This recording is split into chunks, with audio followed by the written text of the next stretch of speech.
Shalom, family. Shabbat shalom. Shabbat shalom. Y'all, today's subject is holy faith building. We're going to get into it. We're going to get some understanding of the definition of holy and how faith, being holy, builds your faith. So there's guidelines for that, so that you don't get self-righteous, because you may be overstating holy for your benefit, and what a line you can't cross. So y'all, before we get into that, any questions or concerns, anything on your mind, heart, or soul that's been bothering you throughout the week, anything you heard we need to talk about? Shalom, bro. Shalom, Raphael. Anybody, what's on your mind, heart, or soul before we get cracking? Spill it. Any questions or concerns? If not, y'all, we're going to go ahead and get cranking and get some understanding. First, we must understand the definition of holy. Give me that out of the concordance, whatever words, Hebrew words for it, so we can get some clear understanding in how it applies to us. Because we ain't going to never be on the level of the Messiah when we're talking about being holy. We can become the part of the Godhead when we're adopted in, but that's after the change. So at this point, because our flesh continues to die and rot, his flesh saw no corruption. So the only way we're going to get on that playing field is to taste death, be resurrected, and found worthy, like he was. So for now, we practicing and have hope. So our hope, we have to look for things that we can't see with our natural eye, but we know they exist. Go ahead, man. Let me know you're ready. You ready? Yeah. All right, 6944. It's the Hebrew word Kodesh, like Ruach HaKodesh, Holy Spirit. Kodesh. 6944, the Hebrew Concordance Dictionary, a sacred place or thing. Sanctity, consecrated thing, dedicated thing. Right. Hallowed, holiness, most holy day, portion, thing, saint, or sanctuary. Saint or sanctuary, most holy thing. Now also definitions for it. You had no? No, that's it right there. Okay. This right here say dedicated. Dedicated. And Most High said, be ye holy, for I am holy. Shalom, Isaiah. You know, so what he's saying is, what holy was he? When we look it up, it says, completely worthy of worship. And ain't none of us in here. None of us worthy of worship or reverence. And then the second part of holy says, completely devoted to one's deity, what he just read. We have to be completely devoted to the deity. You can't share his worship with anybody else. And his order of worship. This is the chain of command. This is how you worship. There's three that bear record in heaven: the Father, the Word, and the Holy Spirit. In that order, the chain breaks off. Ain't said nothing about it. And I forgot General Yohana. Right. No, it don't say him. It don't mention him. So let's stay at home and keep it where it's at, so that we may be found to be called holy. And that's been separated and set apart. Right. And when you've done that, you get a set of rules you have to play by. When the Messiah said to the Father, give me back the glory I had before the world was, what glory do you think that was? Because he's going back to the same glory. So what was he in? Chief high priest. That's right. After the order of Melchizedek. In the heavens. That's the glory he had. He's not going to take a lesser glory if you thinking it from that perspective, or born of Joseph glory. That's less than what he had. He's not asking for less. He's getting more than what he has, because now he's ruling all of planet Earth and mankind. Right. That's added on. It ain't no minus deal. Like these Negroes trying to make to equal themselves up to him. So y'all, let's go and get started. and get some clear understanding. 1 Peter chapter 1, verse 16. Get it done.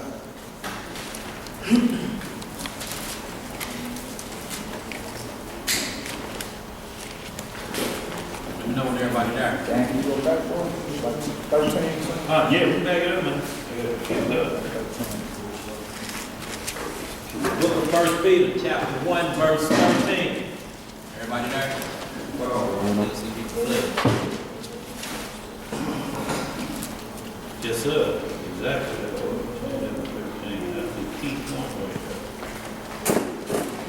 All right, y'all. 1 Peter, chapter 1, verse 13. Wherefore, gird up your loins of your mind. there. Of your what? Of your mind. So you have loins on your mind? See, this is what we have to understand when Satan attacked Eve, he was going after her mind. Once he gets it in your mindset to do wrong, that's all you're going to think about, ain't it? How to do wrong. And then that's called practicing sin, which in turn means wickedness. That's what practice sin becomes, wickedness. Because what your practice is how to get around without getting caught, how to get around it when you know you're looking in the mirror lying to yourself. Go ahead, bro. Verse 13. Wherefore, gird up your loins of your mind. Be sober, and hope to the end for the grace that is to be brought unto you at the revelation of Jesus Christ Yahushua. For the grace to be done what? Brought unto you at the revelation of Jesus Christ. That's when you get your glory. You trying to get some glory now, why seek fame?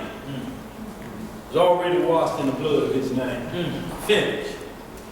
That sounds like a song somewhere. See back the floor? Yeah, go ahead. Verse 14. As obedient children. As what? As obedient children. Obedient children, y'all. Look, all of us had friends, you may have been the ones that were other people knew by the way your parents raised you, they're obedient children. Even if you may have done something, but you ain't seen that go over the top. When the street lights came on, they went home. Obedient children, y'all. So it ain't like, so we have to be obedient to this word. And when we supposed to be home, y'all, we supposed to go home. Let's get some up. As obedient children, not fashioning yourselves according to the former lust in your ignorance. Not fashioning yourselves to your formula. How you going to be a holy people, but yet you're going back to what you said I have to come out of? And I remember when I used to. Was it bad? Yeah, it was terrible. And now you're talking about that again like I miss it? Go ahead, bro. Verse 15. But as he which hath called you is holy. It's what? Is holy. So be ye holy in all manner of conversation. Your conversation in all manner. Did it say some manner? I said all manner. All manner of conversation have to be about the will of the Most High. Because conversation can be talking about there will be no end to the Gentile rule. That could be in conversation. Conversation could be Joseph is the father of the Messiah. All manner of conversation have to be set apart from this word. This word produces offspring that's born to die. The death of the flesh corrupted, not the offspring of the Heavenly Father. It was never designed to see corruption.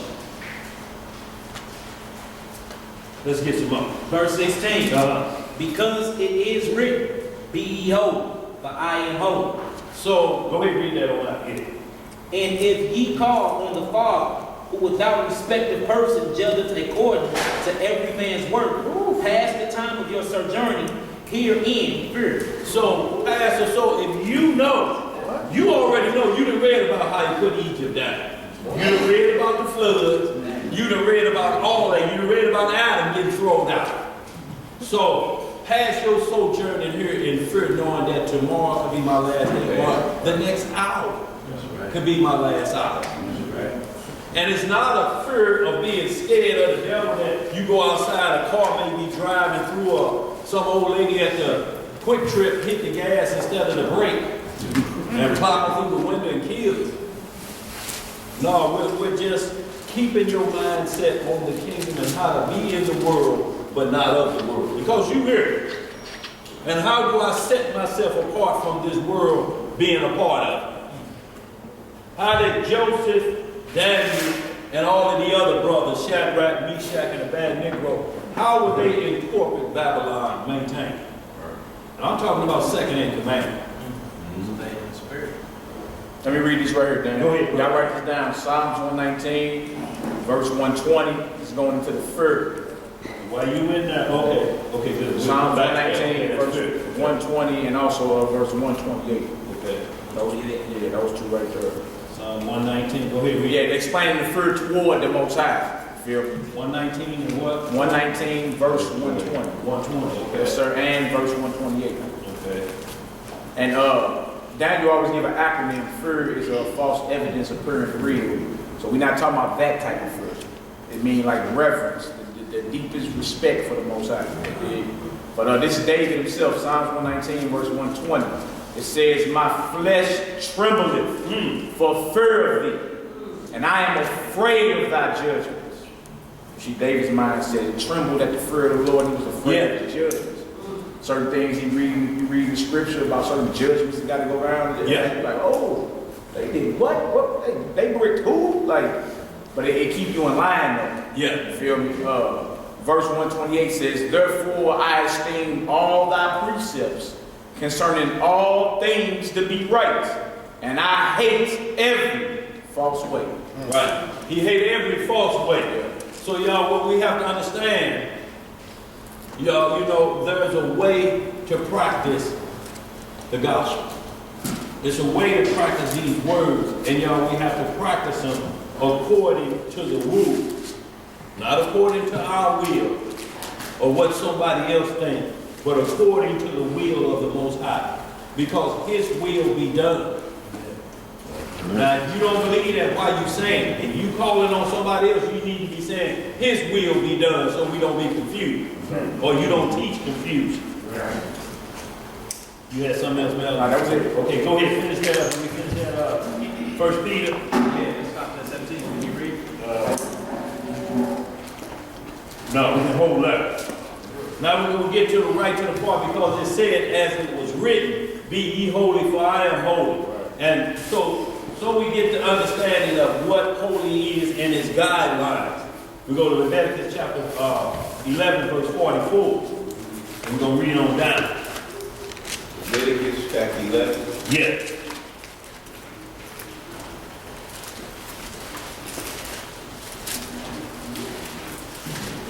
We'll start at verse 11 and we're going to read on down, because this is what it was quoted. Yeah, because it said, "As it is written." Yeah. Whenever y'all see that in the New Testament, they always referring to the Old Testament. Always. You see Paul, it is written. Peter, it is written. They're referring to what they grew up learning. Right. Remember, all these letters were being written. You know what I'm saying? But they grew up learning what you call today the Old Testament. You know what I'm saying? What you got from Leviticus? 11 and 44. Oh, we got it now. What I got? 44. Well, y'all glad y'all sharp today. They're like, no, wait a minute.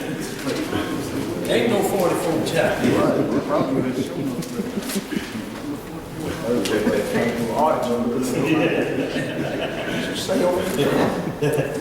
Book of Leviticus, chapter 11, verse 44. Everybody there? Yeah. Verse 44. "For I am the Lord your God. Ye shall therefore sanctify yourselves. What shall you do? Therefore sanctify yourselves." So at this point, he's saying you got to wash yourself clean of whatever else you was involved with. Sanctify. When you wash your hands before you eat, what are you washing your hands for? You don't want no dirt, filth, on your filth, on your food, do you? Coming off your hands. Go ahead. For I am the Lord your God. Ye shall therefore sanctify yourselves, and ye shall be holy. Ye shall be what? And ye shall be holy. Uh-huh. For I am holy. Neither shall ye defile yourselves with any manner of creeping thing that creepeth upon the earth. Creeping things. So anything or any God calling himself that are after creeping things. And you go chasing after it as well as what's on the dietary law. We can eat creeping things that creepeth upon itself. The only thing that we ever ate close to the ground was things that hopped. Like the grasshopper. Things of that nature. But it tells us along our dietary list, but this is speaking of spiritual always first. No creeping thing doctrine. Go ahead. Verse 45. For I am the Lord that bringeth you up out of the land of Egypt, Right. to be your God. Ye shall therefore be holy, Right. for I am holy. This is the law of the beast, and of the fowl, and of every living creature that moveth in the waters, and of every creature that creepeth upon the earth, Right. to make a difference between the unclean and clean, and between the beast that may be eaten and the beast that may not be eaten. That's right. So y'all, we see Leviticus because it's always talking spiritual first. When you eat, y'all, man don't eat by bread alone, but by what? So we know we got to always start there first. And then you learn how to eat physically. If you start with creeping thing doctrine, if you start with your mind is a Red Lobster menu, it's full of what? Creeping things in the bottom of the ocean, ain't it? Yeah, right. And that's what they put up there. They don't put up with fins and scales, which you got to have the most part of seafood, and can't be no bottom feeder. They don't start with that. What do they throw right in your face? All you can eat. Now you on a boat with all you can eat that madness, what you gonna think gonna happen to the money in your pocket? Because your mind, everything is going a different way, so you're eating, you're taking in. And that's what Eve did first. She took in the knowledge. She ate the knowledge. Hosea said we eat the fruit of life. So eating just ain't with your physical mouth. Let's back that up, y'all, we get some more understanding.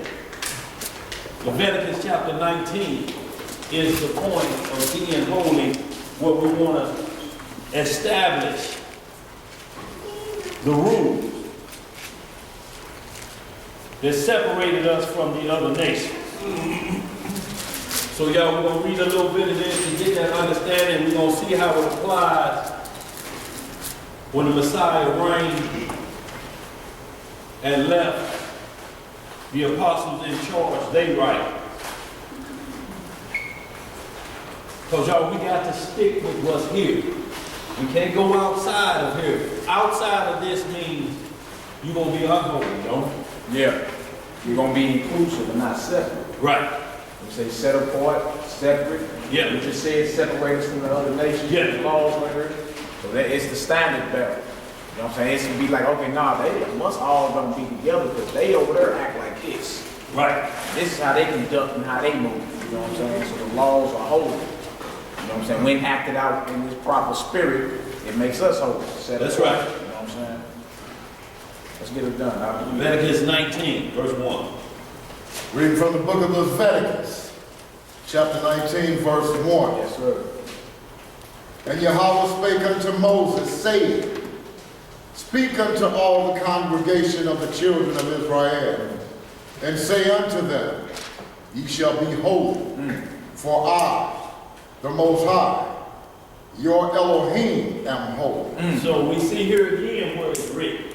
Where the Most High say, I'm holy. So if you're finding in his writings, his set apart writings, that it's okay to worship the pagans, then that will be included in these writings. But they ain't. Right. Go ahead. Verse 3. Uh-huh. Ye shall fear every man his mother and his father, and keep my Sabbath. Ye shall do what? Fear every man his mother and his father. Every man that has a mother and father, there's an honor there. Right. A line you can't cross. So even in our warfare of going out, y'all, because look, the warfare is to bring in everybody. Right. You can't have the mindset that I can't give. I'm going to kill it. No, if that's your mission, you're on the wrong mission. There's a time to kill, like Ecclesiastes chapter 3 says. Right. It's time for hunt and fishing right now to gain. It says that Luke 17 that they were just talking about, and where it says, I hid my money, that one. So you gonna hid the treasure you got and you didn't get nothing for it? You got it free and you sat on it. Go ahead. Ye shall fear every man his mother and his father, and keep my Sabbath. And do what? And keep my Sabbath. Right? Hey, let me read this definition of fear. Go ahead. It's, y'all write this down, 3372 in the Hebrew concordance, the word yarah. And it says to fear, more to revere. What I have reference for. Have to have what? To fear or more it means to revere. To have reference for it. And then it says cause to frighten, affright, be afraid, put in fear, fearful, fearfully. And then it says reverence, and then it says terrible, and then it says thing. And this is why the Messiah said, don't fear him who can destroy body. You can't have fear about body being destroyed. Your neighbor can destroy your body. Anything can destroy your body, falling down a flight of steps. So we're not to fear that, but he said, fear him who can destroy body and soul. Where? Satan don't have that power. And then this trip off, He can only help you get there. and then trip off, it said for the children to fear their parents. Yeah. Have the utmost reverence and respect for your parents. Right. Parents, father and mother. Like today you friends with your children. Right. You know what I'm saying? High-fiving, and I've seen some sisters hang out with their Mama calling them female dog. Look here, female dog. Yeah, you know what I'm saying? Like, now y'all cool like that? Right. Like that's how the homegirls hang out and talk. Right. That's your mother. Right. You talk to your mama like you talk to your girl on the phone. Don't make no sense. That's No. way off. But that show you there ain't no fear there. Right. You know what I'm saying? Like you could say certain things that like acted as if you was cussing. Right. Right? Like you know you can't say S-H-I-T. You could even say shoot. Sure. You couldn't say lie. Oh, you had to say tell the story. What? You telling the story. You could say Floyd Dixon, you broke. Yeah. It's certain things you couldn't say back in the day. You got to have it. Right. Straight up. So that if you learn from that perspective, then there's another perspective higher than that you have to understand that's in control of the one you fear here on earth. Right. You scared of her. You scared of him. Wait till you see the head honcho chief. Go ahead, brother. Yeah, that's it. And keep my Sabbath. I am the Most High, your God. Right? Turn ye not unto idols, nor make to yourselves molten gods. I am the Most High, your God. So he's given us a list of how to be holy. Right. Y'all seeing what it's doing? It's saying these are the rules for holy. If you want to know, don't let nobody just talk. See, I got baptized and filled with the Holy Spirit. I'm holy. Well, okay. Did you get the rules? Right. Or how you got to walk after you done been all of that? Rules. Ain't no rules. Yeah.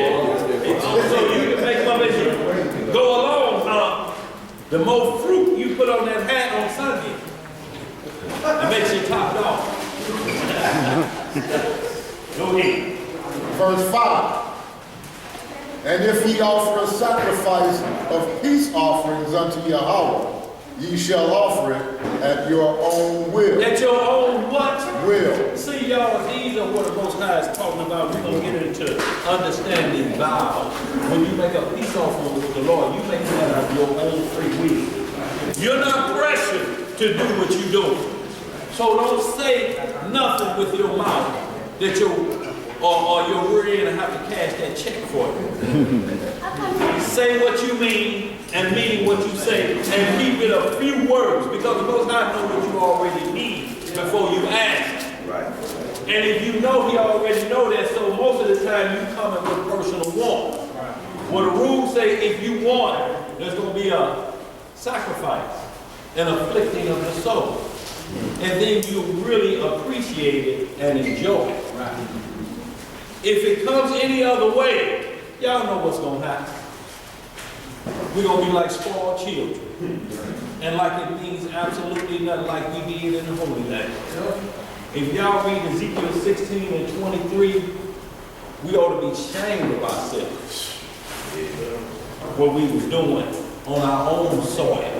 I'm talking about so bad that it caused the land to be desolate. You know how you can crop so much, and after 7 years you have to let the land rest because it can't produce no more. Right. We caused the land not to produce anymore. It became desolate. Go ahead, bro. Verse 6. It shall be eaten the same day ye offer, Right? and on the morrow. And if aught remain until the third day, it shall be burnt in the fire. See, it even gives us a way of how long to keep leftovers. After the third day, you know, start getting that stuff out. The refrigerator gonna be loaded up with styrofoams. And then you be acting like I don't see that green on that bread.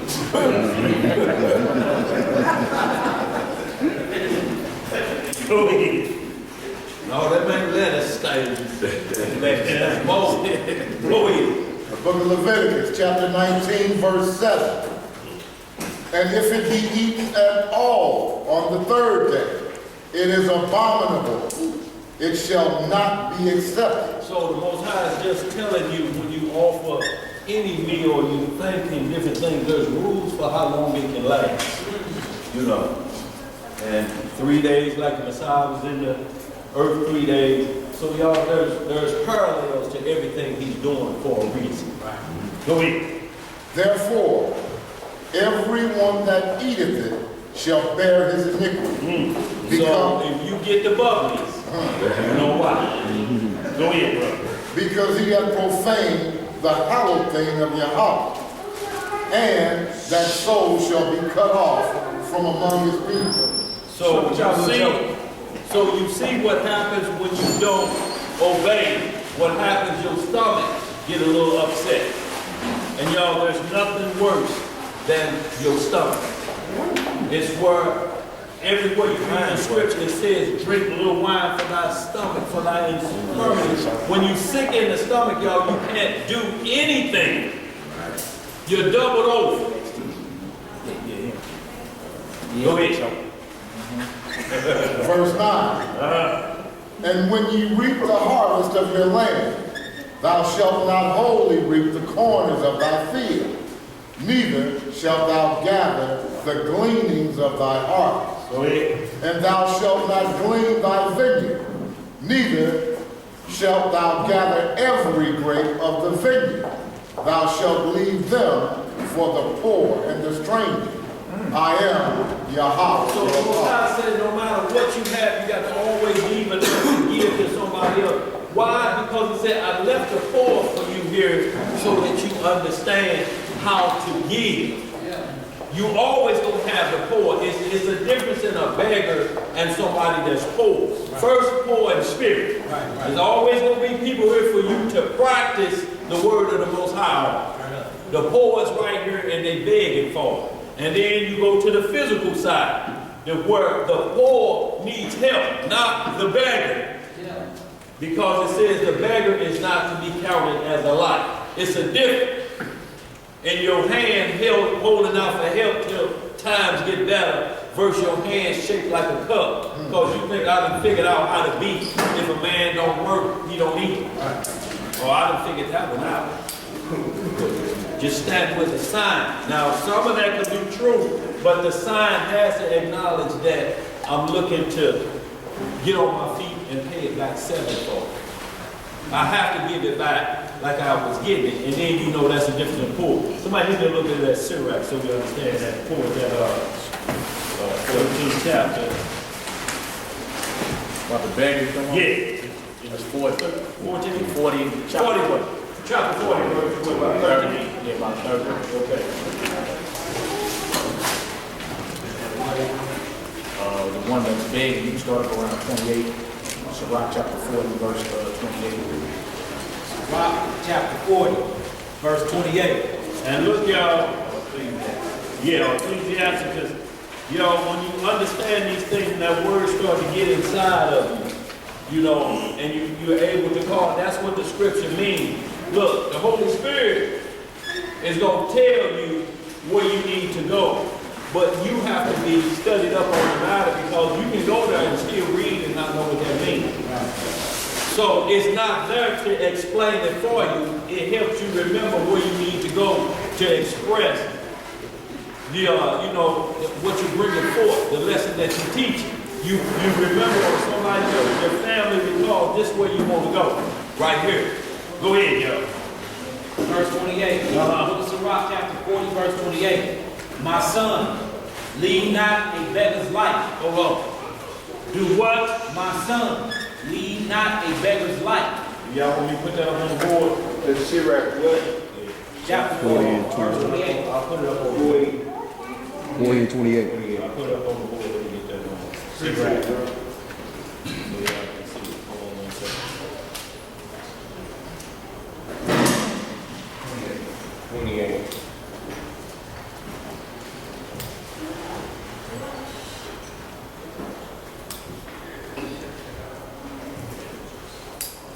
Back on verse 22. I was going to say that.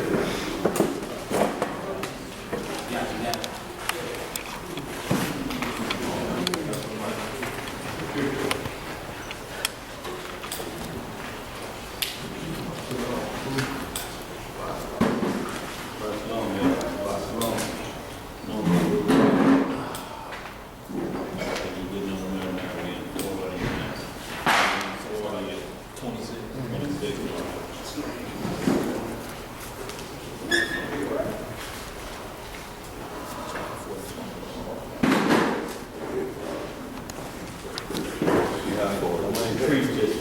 This is for everybody who don't have a pocket for weather.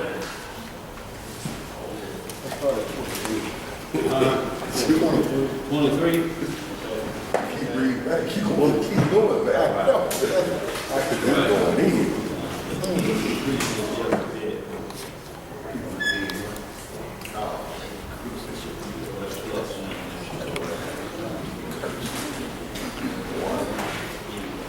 That better? Oh, yeah. That better, y'all? Yes, sir. Okay, let's get it. Sirach chapter 40, verse 22.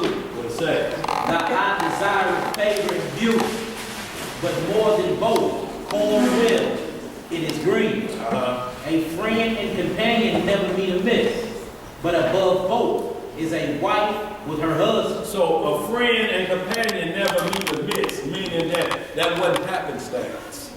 It just wasn't no coincidence, so to speak. But above both is a wife with her husband, so it's not a coincidence that we met like this. We followed the rules, and then it's matching up. It's what I hope for. It wasn't amiss. That's why the scripture he said, when you pray, don't ask of what? Amiss, meaning without not believing it wholeheartedly. You have to believe that this was meant to be. Go ahead. Verse 24. Brethren in help for against time of trouble, but arms shall deliver more than them both. See, brethren in help are against time of trouble. But arms shall deliver more than them both. So, you know, you got a problem, brother and help are against the time of trouble. They there, and then they may not be there. Man, I thought I can count on this. But alms, when you give alms, that is above both of them because you're giving and you're saying, I'm giving it for to do good. That's it. You can't direct it. You can't tell nobody how they should do their alms. I'm gonna give you $2. You better not go to that liquor store. That ain't your job for giving. Right. If you're gonna give it. Go ahead. Verse 25. Gold and silver make the foot stand sure, but counsel is esteemed above them both. See, you can have stacks on debt and not know what to do with it. Because you don't understand true riches, and that means how to govern yourself with money. Because you can start thinking evil with that stack, ain't you? Yeah. I ain't never liked the way he talked to me. Now I'm standing sure. I'm a sensitive hitman over there. I'm that tight end for the Patriots.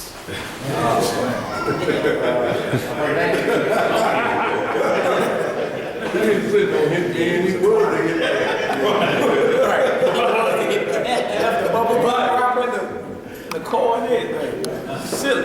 Praise. Go ahead. Verse 26. Riches and strength lift up the heart, but the fear of the Lord. But the what? But the fear of the Lord is above them both. There is no want in the fear of the Lord, and it needeth not to seek help. See, there's no want in loving the Most High. It don't need no help. What do you mean I got to? It don't need no help. Truth is an absolute. Right. The truth is we in here now, ain't we? Yes. And everybody that's sitting in here, this is an absolute truth.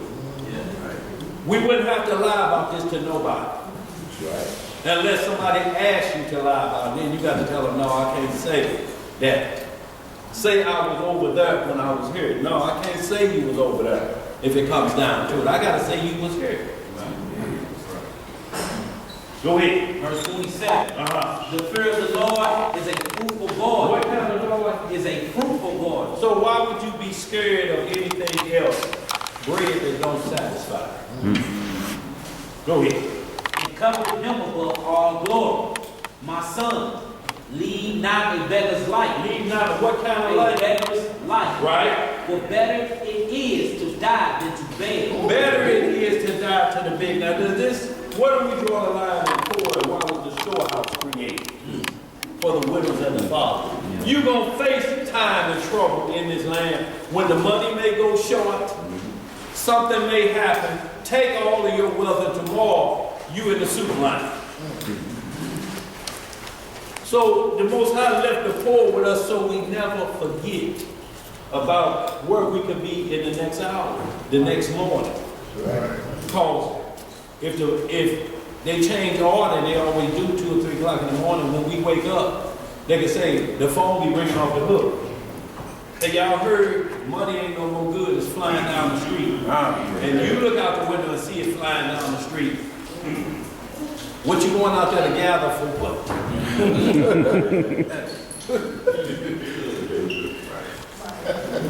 Go ahead. Unless you need something to get the cold out on the grill.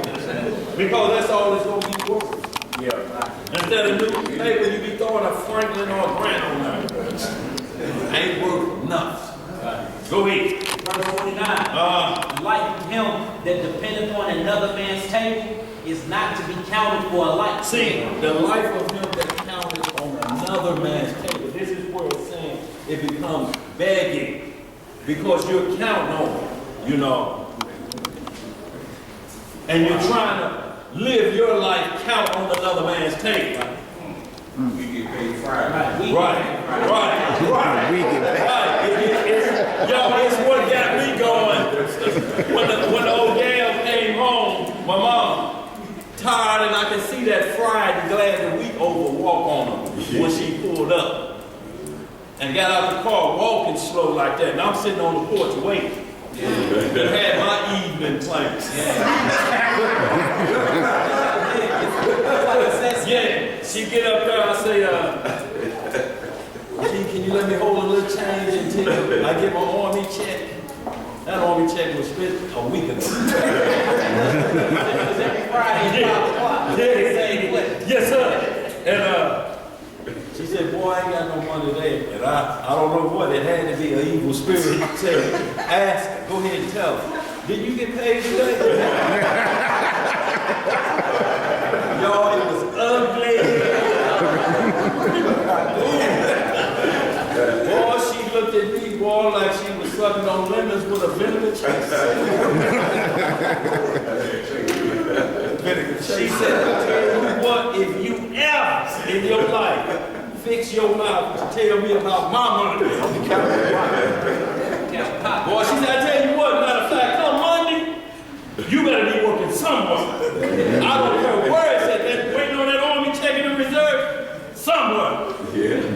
And I knew I had to get busy at that point. I observed everybody, because I had applications downstairs stacked up like a phone book. Just getting them. Y'all mind? Give me an application. Come home with a stack of them, throw them over there. What you really doing? But that's what changed that around. From the beggar's life, waiting on somebody to get off when they didn't got paid. Yeah. Go ahead, bro. Verse 29 again. The life of him that dependeth on another man's table is not to be counted for a life, but he polluteth himself with other man's meat. See, he pollute himself, y'all, because he'll take whatever they say, he'll do whatever they say, you know, because he's dependent on, and they dog got Go ahead. But a wise man, But a who man? wise man, well nurtured, will be well beware thereof. So a wise man will be beware thereof not to become a beggar where another man could use you like a $2, you know what? Go ahead. Third, Uh-huh. begging is sweet in the mouth of the shameless. Of the what? Shameless. Begging is sweet in the mouth of the shameless. See, when you have shameless, that means you've lost your regard for life. You know, you just don't care no more. You borderline and reprobate in the mouth of the shameless. Don't care who he'll ask the money from.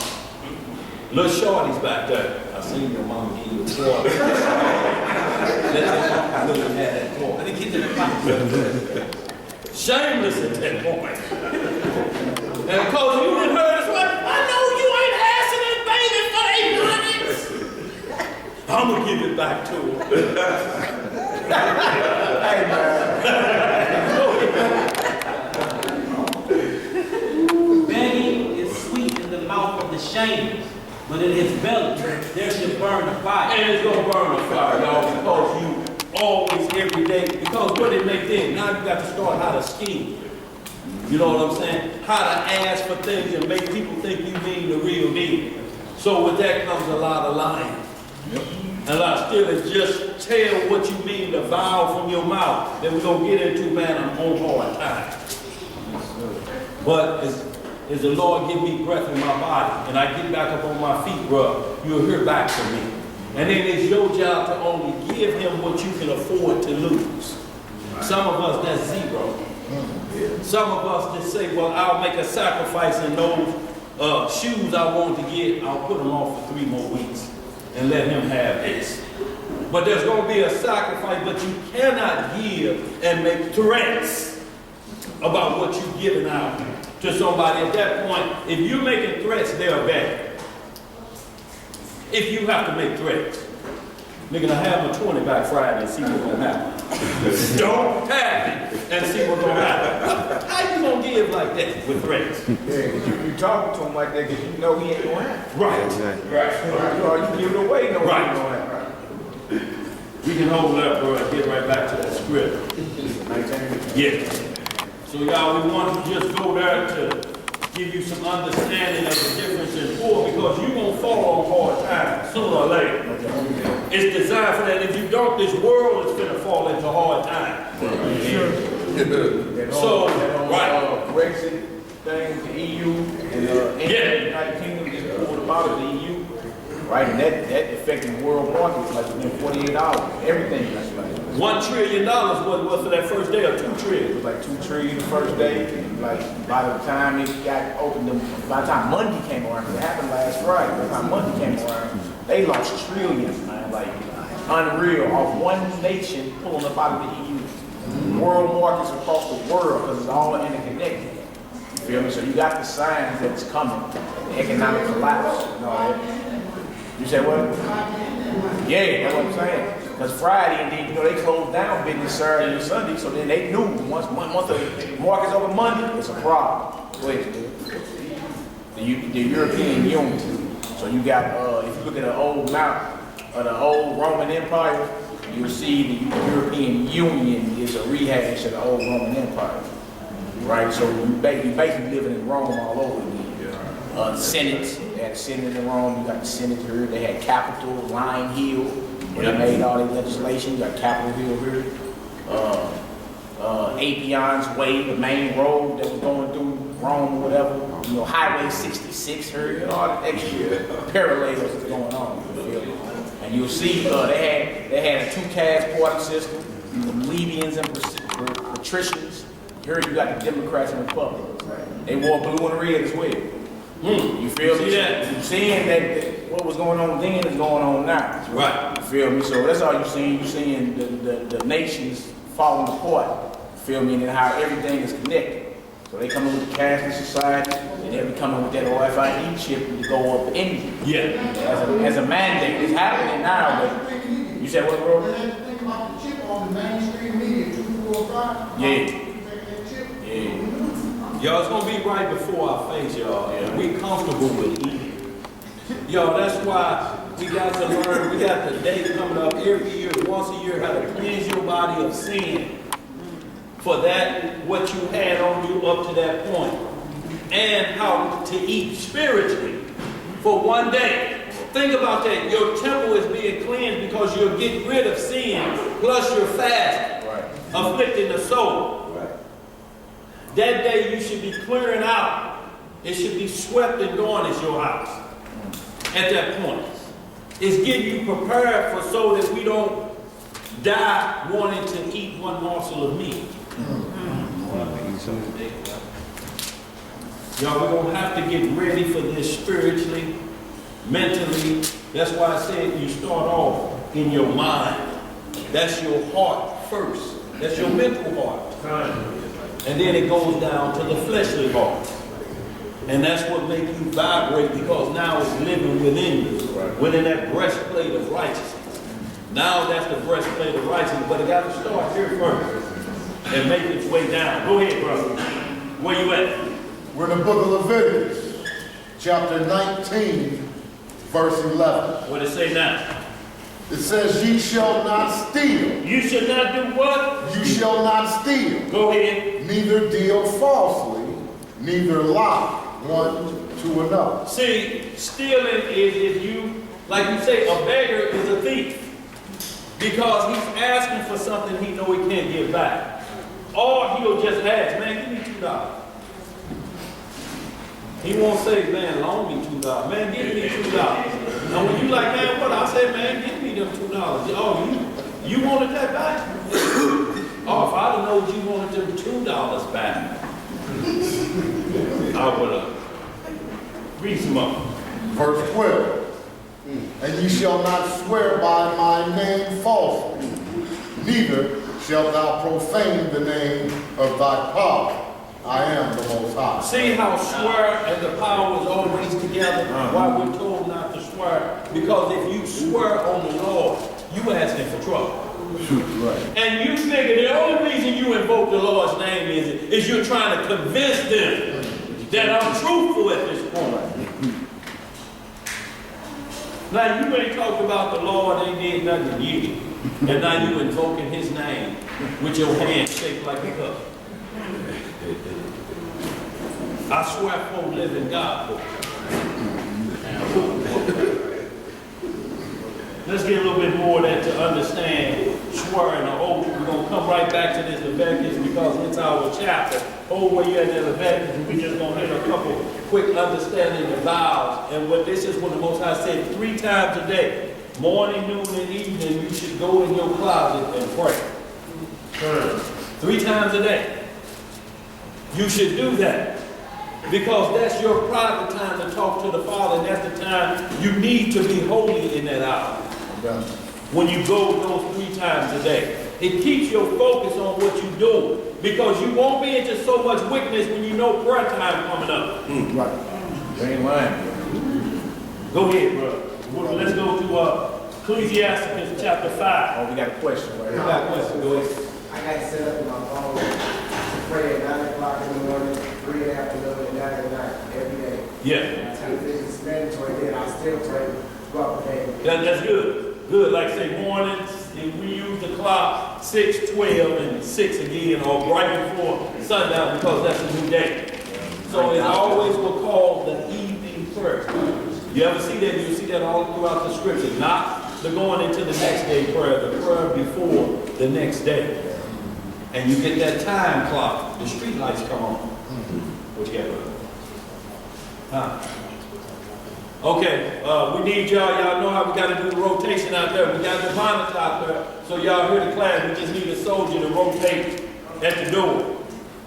And for y'all who don't know, they put a lock on the door because of the riffraff that was coming in the building, hiding after it locked up and trying to make their way through and burglarize the place. Somebody up in there chilling, boy. Yeah. A couple couches. No, yeah. Have a home up in there. Go in their refrigerator and clean up the leftovers. We got a bathroom, some food. Boy, AC on. Right. AC right. Keep quiet.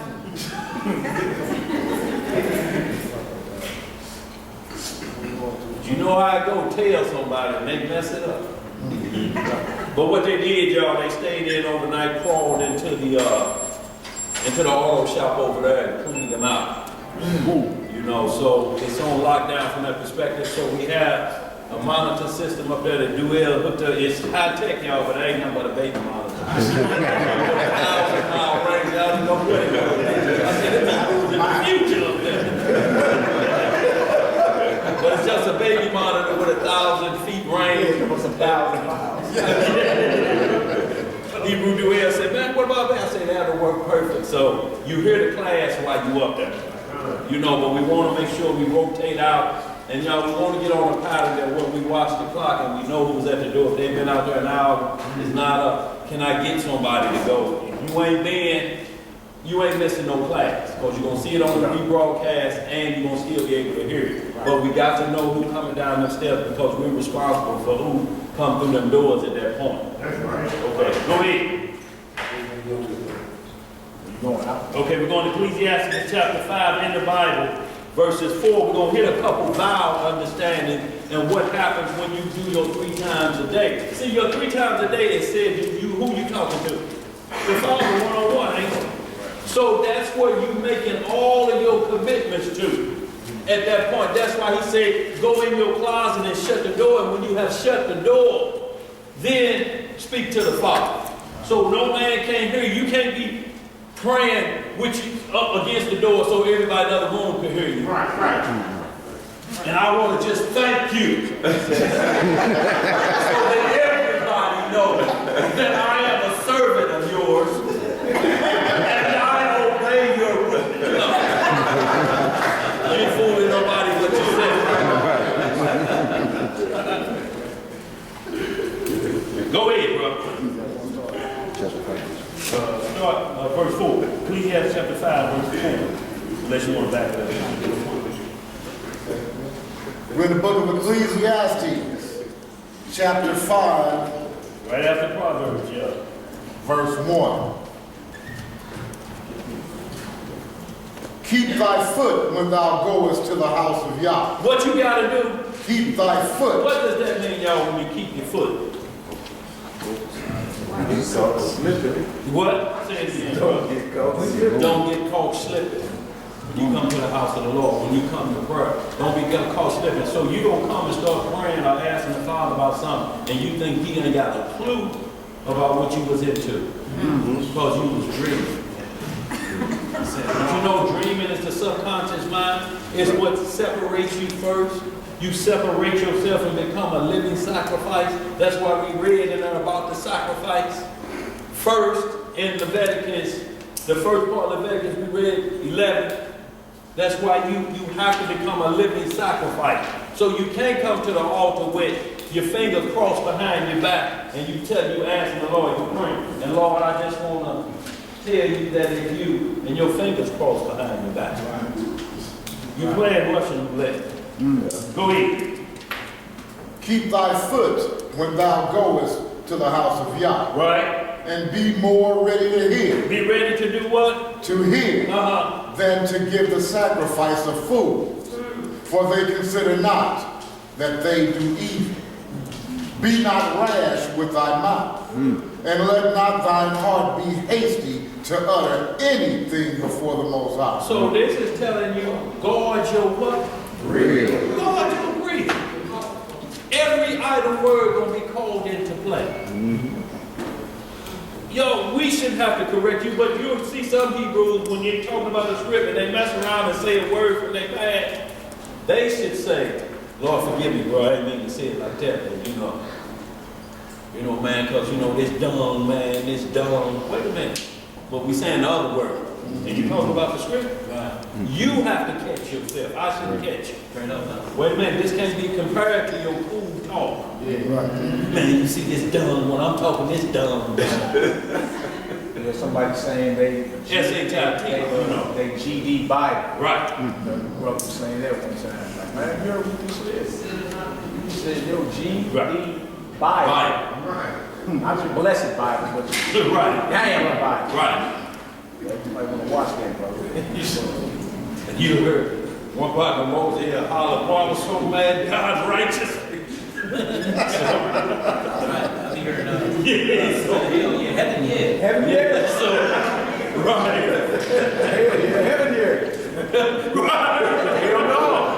Right. Go ahead. So if that's what it takes to practice to turn away from that, get rid of them idle words because that's all they want. Idle words, they have nothing, they can't move, they can't speak, they're void of understanding, they idle words. Go ahead.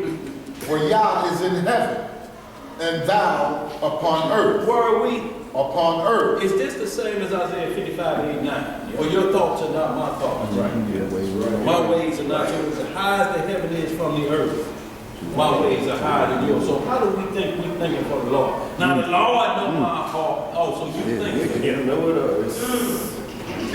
Well, it is a true statement, but not how you say it. Because that's what he said he gonna judge. The heart of her. Most High say, I'm gonna judge what you were thinking first before you put your hand on it. See, we want to get the crime when our hand was on it, but the crime is up here. How you just plotting it out. That's what he said he was gonna judge. And when somebody bring that back to you, ain't that what's stunned? Yeah. Go ahead. For Yah is in heaven, Right. and thou upon earth. Therefore, let thy words be few. Right. For a dream cometh through the multitude of business. Y'all see what a dream come through the multitude of business. When you so busy all the time and you working yourself, that makes you tired. And usually dreams come, you say, I was tired, I was working all day. Go ahead and read a little bit more with some understanding. For a dream cometh through the multitude of business, and a fool's voice is known by multitude of words. See, because you haven't rested. That's what the Sabbath is for. We need to truly understand what the Sabbath is for. It's for a man to rest. That's why man was not made for the Sabbath, but the Sabbath was made for a man. If you don't rest, you're going to burn out. Everything they do, you hear millionaires saying 20-hour days. Most High say that's too many work hours in one day. You're going to burn out. And guess who they leave all them millions and millions to? Because you burn out. You are burnt out. The Sabbath means recharge yourself. When you're working on a car, you've been working on things too long. That's why you have to step away and go rest, take a nap. And guess what happened when you wake up? That light click on. Now, okay, you put the ratchet right there. You be like, well, that's all it took was a nap. You're overcharged, too much business going on in your head. You're working on this, you're trying to hustle a little paper, but you're trying to figure out how I'm going to spend it when I get over there, and you ain't concentrating. Too much business on your mind. Go ahead. You refresh your computer, don't you? Right. What you do that for? What you have, don't you have to clean out history? If you know what happened, it slow down. Go ahead. Read some more. Verse 4. Uh-huh. When thou vowest a vow. Uh-oh, here we go. Sorry, let's You go. are. When thou vowest a vow unto God, Right? defer not to pay. Defer what? Not to pay. Don't come back here talking about, no, this is when Isaac blessed Jacob instead of Esau. He said, I can't reverse it. I can't reverse it. Go ahead. For he hath no pleasure in food. Pay that which thou hast vowed. Pay that which thou hast vowed. That's why I say don't swear or do them things when you say, I'll put this on my mama. I'm going to have it this day, and you don't even know if you're going to live that day. How you going to make a vow like that?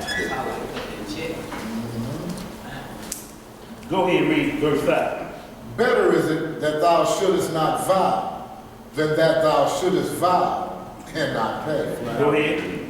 Suffer not thy mouth to cause thy flesh to sin. So what causes our flesh to sin? Thy mouth. Smooth words, whisperers. Naughty nothings in the moonlight.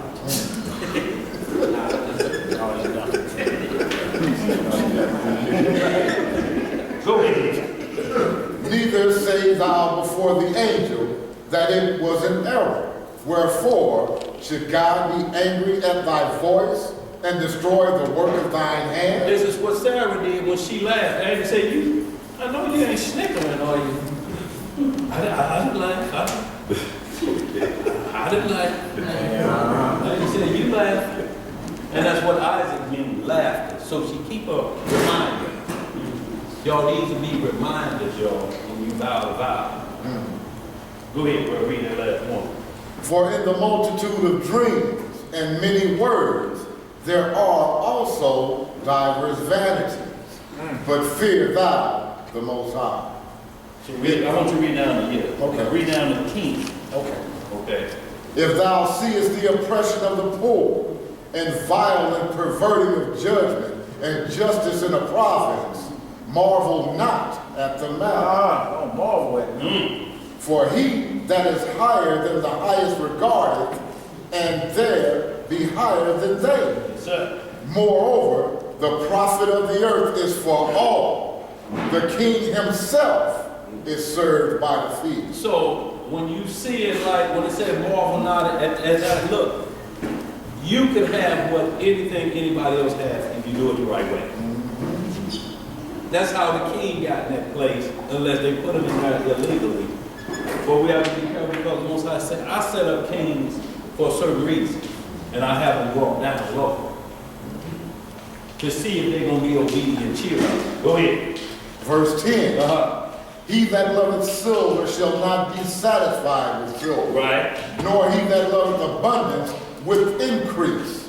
This is also vanity. When goods increase, they are increased that eat them. And what good is there to the owners thereof?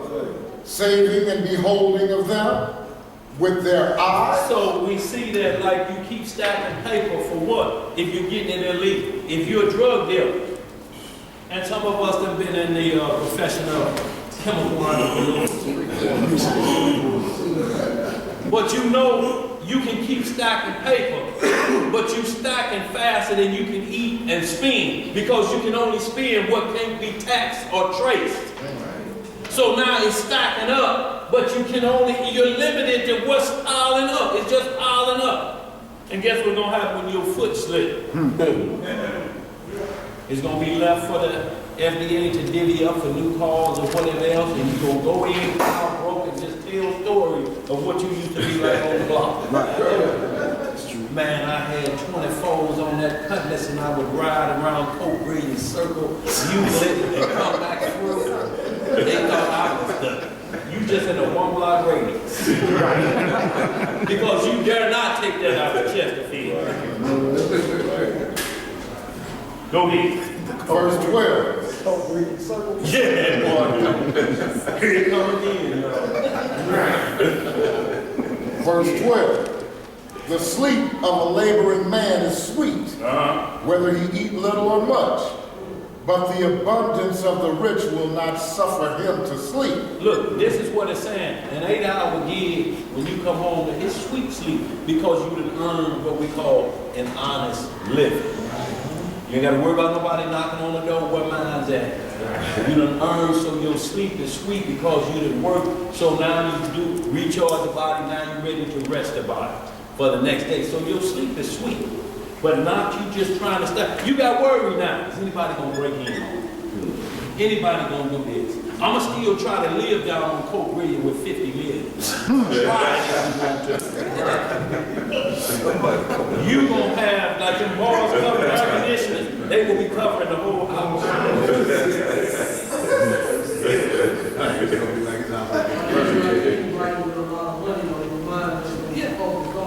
That's it. And you hear songs, I got my mind on my money and my money's on my mind. Instead of the Most High. That's right. Then mammon has become your God. Right. See, there was a God over money. Mammon. That's who the God was over money. When you started to worship. Go ahead. Verse 13. There is a sore evil which I have seen under the sun. Namely, riches kept for the owners thereof to their hurt. But those riches perish by evil travail, and he beggeth a son, and there is nothing to his hand. in his hand. Read that verse 15, we're going to jump to the next one. As he came forth of his mother's womb, naked shall he return to go as he came, and shall take nothing of his labor, which he may carry away in his hand. Nothing you gonna take with you in the grave. You can put them rings on them and that Gucci tie.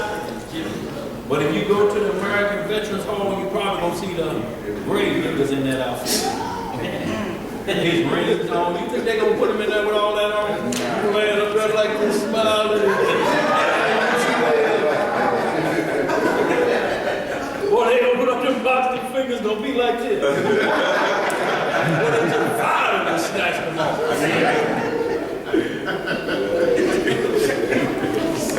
You think you gonna wake up in the kingdom, you know, looking at your feet for your gaiters and no.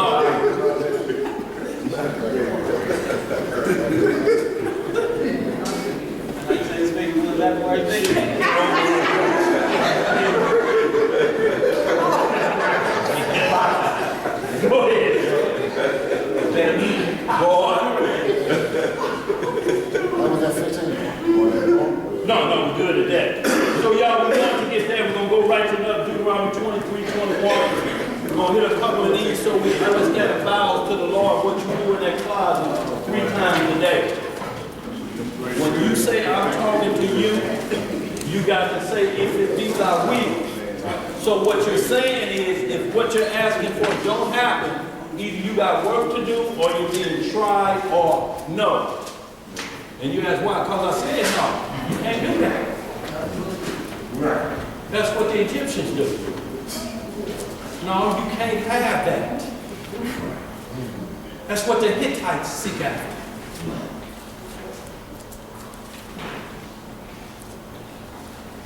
Deuteronomy 23, 21. And then we're going to hit Numbers chapter 30, verse 1 through 3. Got you, right. The book of Deuteronomy, chapter 23, verse 21.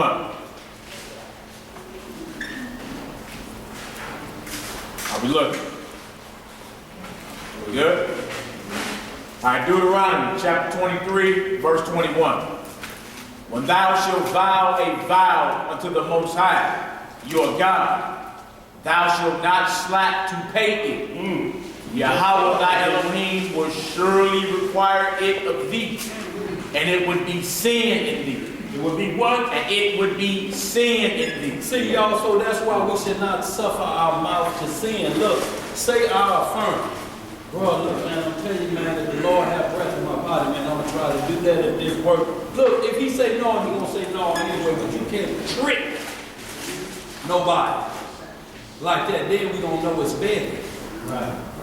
Once the trickery starts, The vows you know you can't keep. Can one make his hair white or black? No. Can one make his stature any taller?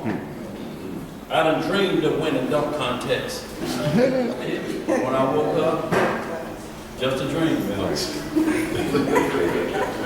Go ahead. Verse 22. But if thou shalt forbear to vow, it shall be no sin in thee. It should be no what? No sin in thee. So what is this telling you, y'all? No sin in these. So the best time to do this is after the Day of Atonement.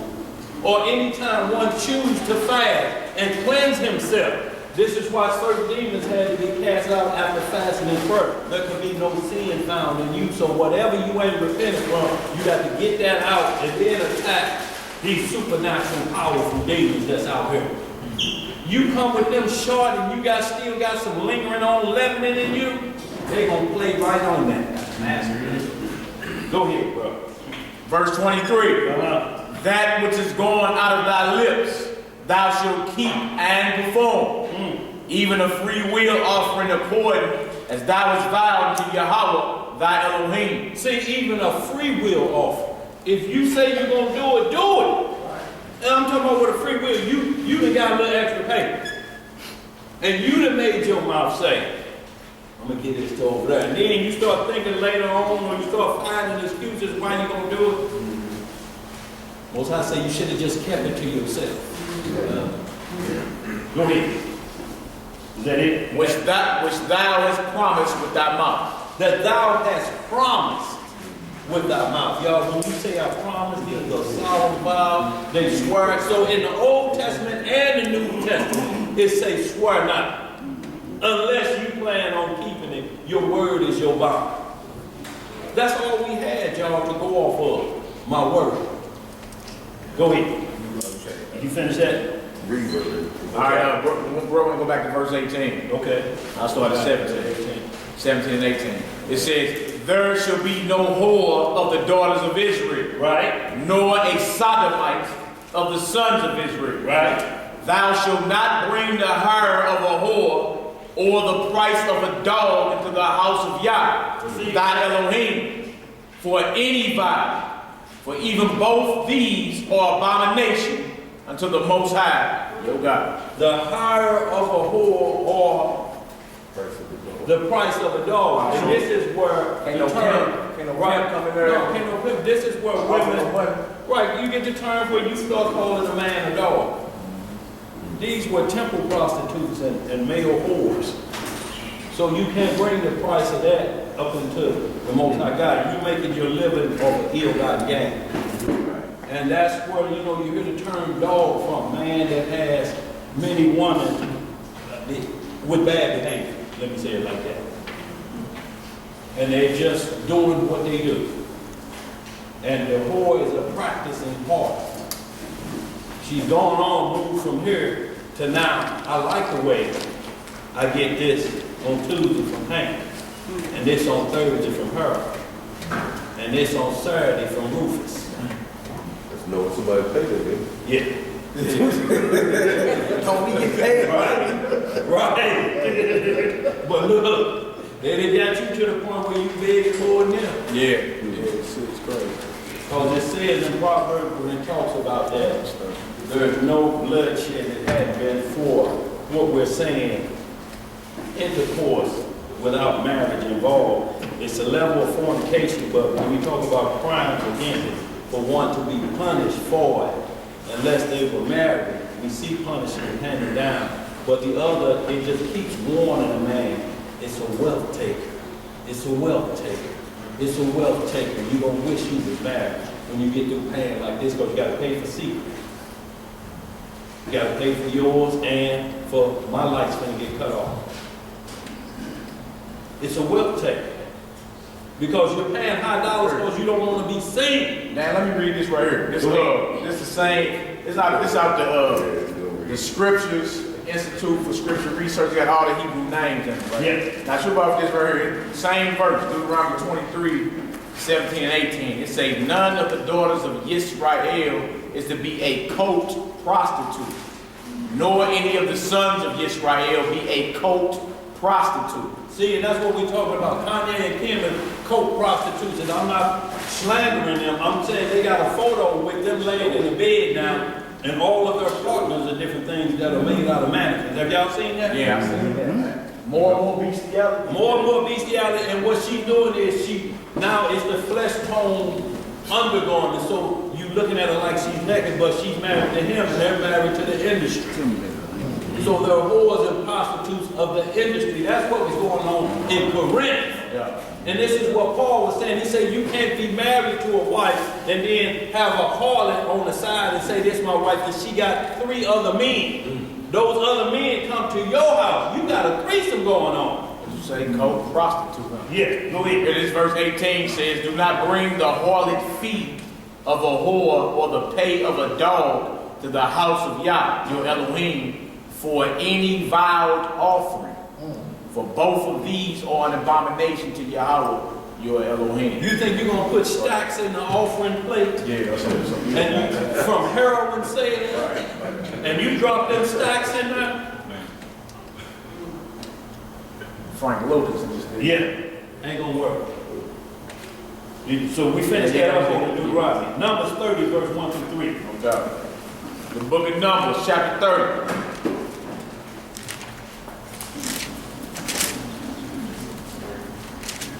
Is that 1 through 3 hours? Yeah.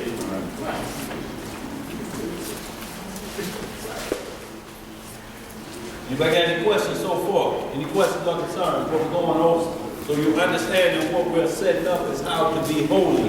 And that means the first thing is be about your word. That's the first thing. Because if you're not, you're going to be found to be a hypocrite if you ain't. So this is why I say you got to be about your word. You got to separate that old life where you schemed and scammed to get what you want. Go ahead, what you got inside?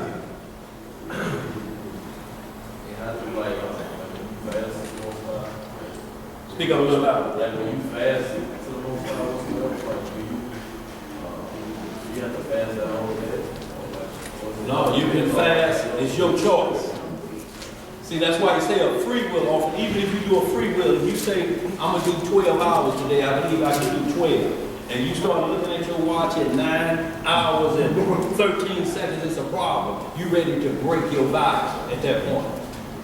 You can't look at your watch. If you look at your watch and cheat, you're waiting for it to hurry up and be over. What happens if you right there and then the news come on? All the grocery stores is empty. Family Dollar is ain't nothing left. Oh, man. Time to wipe your teeth off. Your fast your fast is going to be expensive.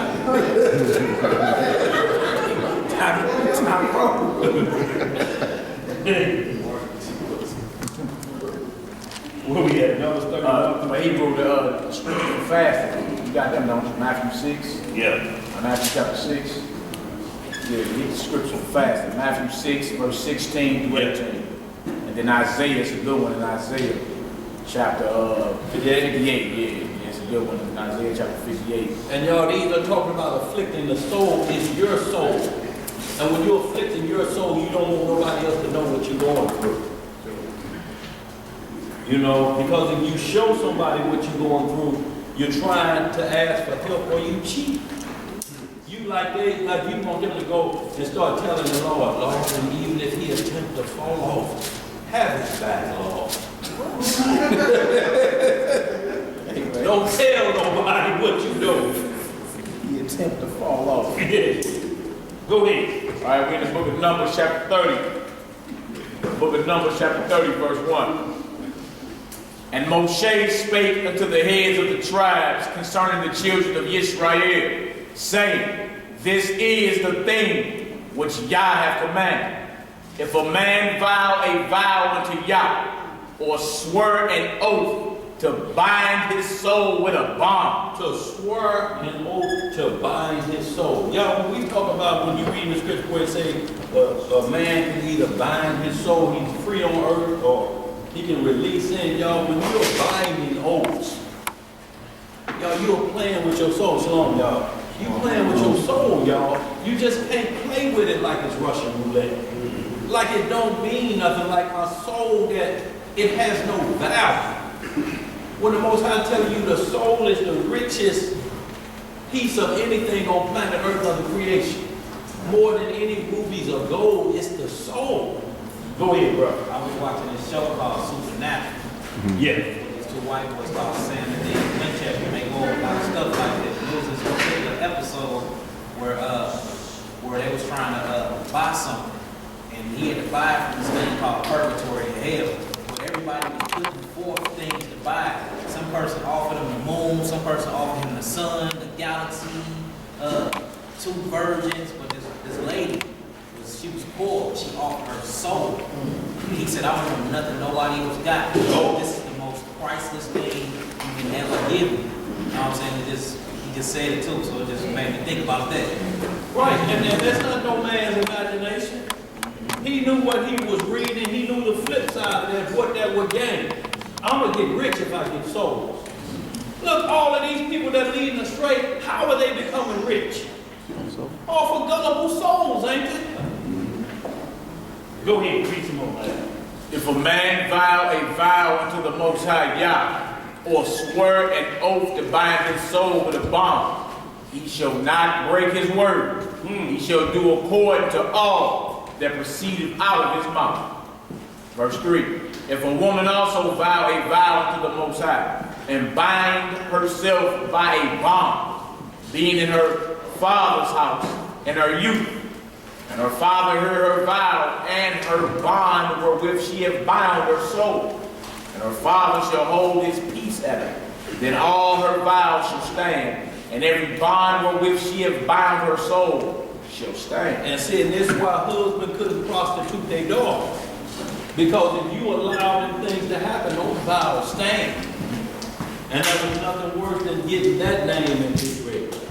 Go ahead, what you got? While you just sitting on that prostitution real quick, I just want to know, because there's a lot of words going around, mainly from younger brothers who I heard, where you later receive a woman, it's no transgression or whatnot, and they call it like shacking up or whatnot, and it don't sound right at all. So I'm wondering, what's the condemnation on it, and why is it unlawful for us? Well, this the deal. In the Bible, you got wife, concubine becomes wife. You got harlot or prostitution. Widow, yeah, and virgin. Over here, widow and virgin. You got them on this side, married and unmarried. And then you got sexual intercourse without marriage. Now, how does that become a sin? Well, you got adultery, which is tied to marriage only. You cannot be an adulterer unless there is one married party involved for it to be adultery. So that's tied to that. But then you got fornication, which is illegal sexual intercourse. So think about this. Messiah said, don't put away your wife except it be for fornication. Now, why didn't it say except it be for adultery? So it means there's an illegal sex act that's been brought to the covenant of marriage. Strange flesh or doctrine brought to the marriage. And if you find out about any of that's going on, those are the only guidelines that you can say we need to get a paper out and settle this matter.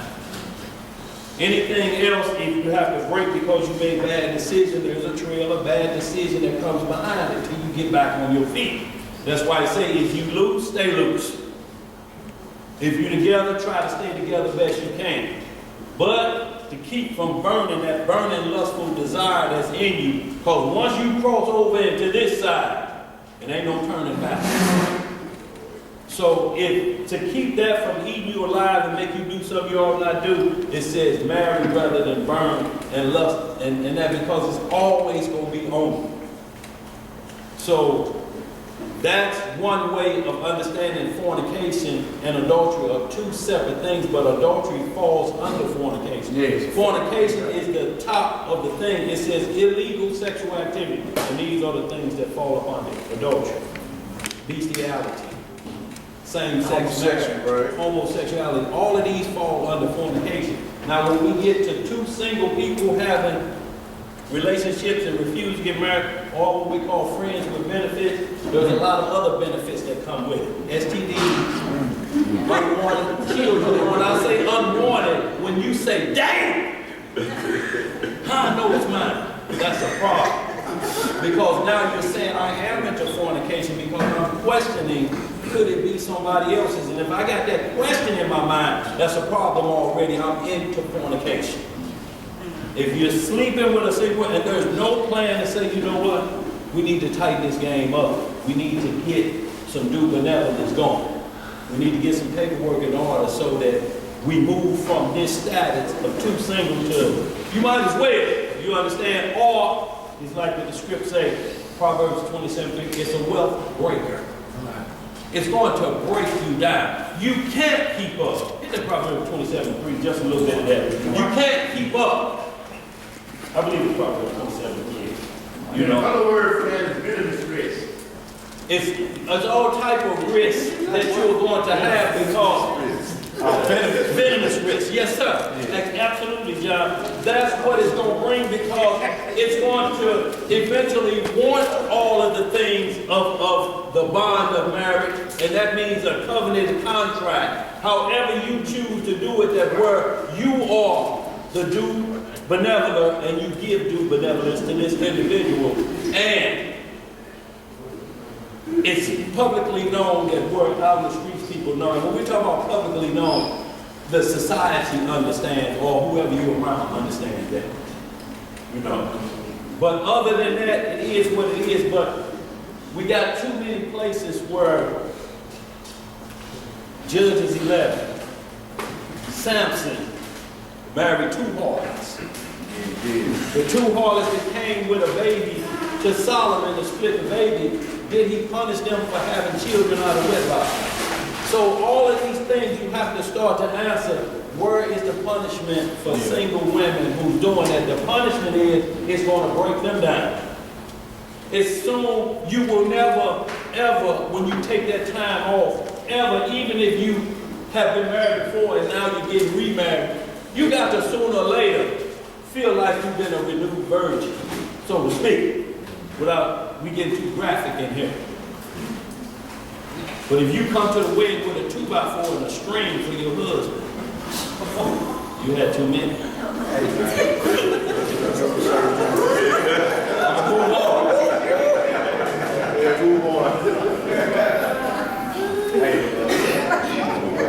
And the woman at the wedding, y'all, because he said, you know, the Messiah told him, he said, yeah, I'm the Messiah. And where your husband at? She said, well, I'm not married. He said, I know. He said, but I know you had 5 husbands. The husband you with right now, or the man you with right now, is not your husband. But he didn't tell her to go and sin no more like a woman that was caught in adultery. We're not promoting free sexual intercourse, but what we're talking about is if you try to beat it around the bush, it's going to be a wealth taker, and that's going to make you sooner realize, sooner or later, either you going to wish you was, or you going to back away from it for good, because it only comes with bad names. Eventually, you're going to end up with the temple names. Because if it keep going and there's no promise to look for the future, because that's what it's about, ain't it? Well, at least to the women. You know, and if you can't be found that way, it's going to be a problem. If you keep finding men. The man that finds his wife finds his husband. You can't keep finding husbands. It's going to be a problem. It's always going to be a problem. So y'all, we want to make that clear. What sin is transgression of the law. There always have to be some bloodshed. And what we're looking for is bloodshedding of that. When that takes place with two people that are single and they have a relationship, what it says is they are going to be beat down and wish they had been married. See, there's a perfect will and then there's a permissive will. So, you know, because the script go into, if this comes out of you, what are you supposed to do? So it goes into the only way intercourse can happen. And the most of it is, if it happens with somebody that belongs to somebody else, it's a problem. If you bring somebody into your home that belongs to somebody else, it's a problem. You can't have a concubine on the side in secret. Because she got some more secrets. It's somebody else's secret too. You think it was your good laddie looks that you got too? The whole Good laddie looks. So, no, Go ahead, bro. I'm got a question. So, does that going to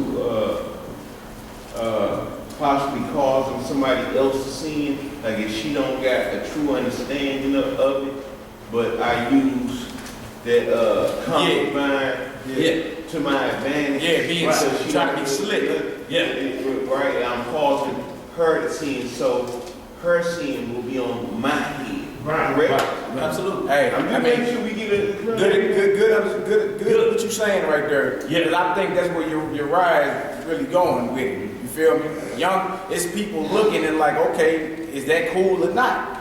You feel me? And if that's cool, you feel me? Then what is the bad behavior that's coming behind it? Right. Like is that okay? You see what I'm saying? So I think that's where the brother's going, Right. addressing the bad behavior, what's going on. And then trip off this too. There's a lot of people that's loophole Hebrew. You know what I'm saying? Trying to be on some brother, technically. Right. You feel me? Right. But see, at that point, he revealing where really his lust is at. Right. You feel me? Technically, brother. Right. No, that ain't what it is. So it really reveals what's really going on up there in the Sneaking mental. in through the back door. Yeah. See, that's the thing. You don't want to be in the spirit of tiptoeing. Right. You feel me? Or be a loophole Israelite. Like you looking for a loophole to secretly feed your lust. That's what you don't want. You feel me? If you seeing that's bad behavior. You know what I'm saying? And you know, like you ain't fooling nobody. You know in your mind what's up with you really on. You dig? So you can try to lie to yourself or block out that voices that you know you shouldn't be doing that. You feel me? But then others are watching as well. So yeah, the bad behavior, watch out for that spirit of being a loophole Israelite. Right. Technically, brother, and you like, you know good and well, you ain't finna get off on no technicality on judgment day. No. Feel me? So let every man examine himself. The brother brought out excellent examples about no judgments on it, but then where are we at? What do you say? Well, okay, in your mind, technically, I can go get a harlot then, and it's no sin. Like you don't want to be in that spirit. Right. You see what I'm saying? Like you don't want to be in that spirit of looking for ways to justify what you lusting after. To get, and basically what you're saying, I want the rewards of the matter. Yeah. But I want to get them this way. Well, this gonna cost you this amount. This amount you ain't gonna be able to keep up with. Exactly. Look, because the problem is, she say it's mine. How does she say it's mine? It better be mine.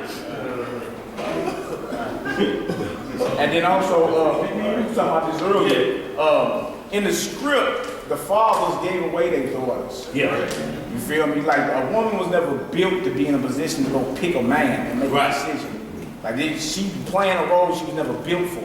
Right. You feel me? So now you got women picking men, choosing men. You feel me? And you see what's happening, whether you call them relationships or marriages. Look at the success rate.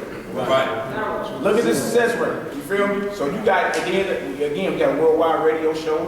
People call in, you know, some sisters be crying or whatever. But let's get on back to the source of what this thing really is all about. Right. You feel me? Word of men that giving away their daughters.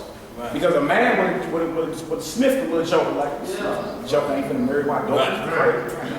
Right. You sniff the spirit right on him like, nah, I'm good. You feel me? But today, you like, well, I hope my daughter make the right decision. She wasn't supposed to be in a position to make that type of decision. You feel me? She wasn't built for that. Right. To be making, okay, which man, and no, I don't like that one. So I'm gonna go with him. He a little taller. That Right. was all that was about. None of You that. feel me? The father made the decision, like, yeah, you stand up, man. Who your father? Where you from? Okay, yeah, that's what's up. Stand up, man. I know your father. Me and him played for many years. That's right. See, now, with that being said, that's just like when I met my real, and I met her father, and I didn't know until after we got married. But, you know, he ran a background check on me. But it was his concern because I was taking his only daughter. Right. You understand? But he saw what I did in my past, but I'm good. You understand? Right. we don't have that anymore. Who watching our dog? Right. You know, I'm watching mine. And how many Even in the house in most cases. Yeah. Right. And then how many brothers have actually hollered at the father if he's Yeah. still around? Yeah. Even if they ain't cool. Right. You feel me? How many of them like, hey, I'm gonna take care of your daughter? You know what I'm saying? Like how many of them went and did that? Right. Look, and what he's saying is, look, you can't, that lets them know that I'm taking ownership, so to speak, of this. If you make a call, hello, Mr. Johnson? Yeah, this Mr. Johnson. You don't know me, but my name is Earl. Me and his daughter, Sarah. You know, we've been kind of hanging out, but she's sick and the doctor want to know, can they operate? You don't know me, but I'm your daughter's husband, so to speak, a boyfriend. But I need you to make a decision for the doctor that I'm supposed to make. Right. You said a boyfriend, so to speak. Hey, look, bro. So, you know, this is where you can't be. How you don't know what her heritage name is? If these are father, uncles, or somebody. Right now, if you got, like you said on the side, you don't know who her mother's last name or her father's first name, you got a problem. It's a lustful thing out there. You got to ask that so you know where the pedigree's at. So, bro, is it an actual sin? Technically, no. But if you play off of it and actually see what it is, it's either they trying to fulfill lust and not a marriage lifestyle. And that's what it's seeing there right there. Because why is you laying with a woman if you ain't trying to take care of her or build a business in a marriage? What is your point? You're trying to fulfill a lust, and the technical part be this. Well, technically, we ain't married, so you don't gotta come around. Don't come around me no more. Technically, you know what I'm saying? So they put off this illusion like they together. But you know what I'm saying? So it's basically, is it a sin? No, but it's the thought process behind it all the way off. Yes, it is. The spirit is completely off because you know when you being slick. Yeah. Right. You feel me? So if your intentions is off, no matter what you do outwardly, that don't even matter. Yeah. So y'all, just to get that understanding, Proverbs 29 and 3. Go ahead, Go ahead.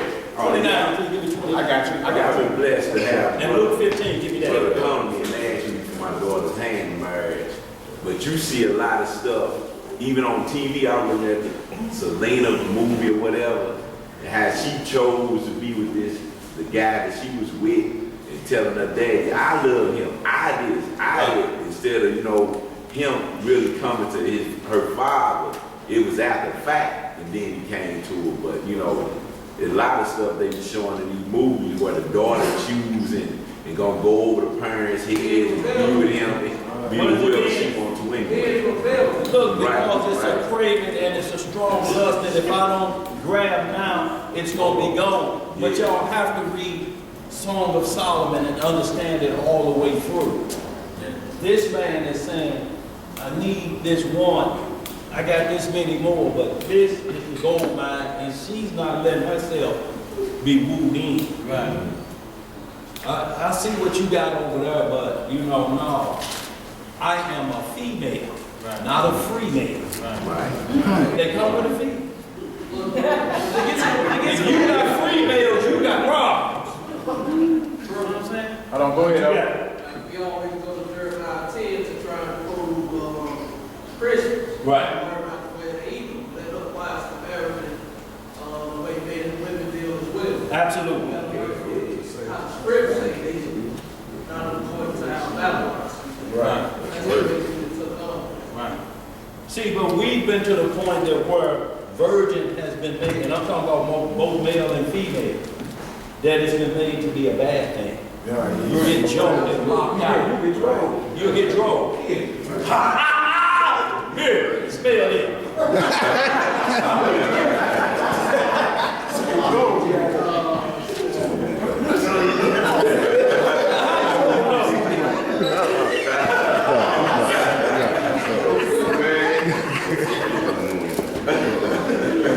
But just think about it. That's what you're saying. That's all you're going to get out of it.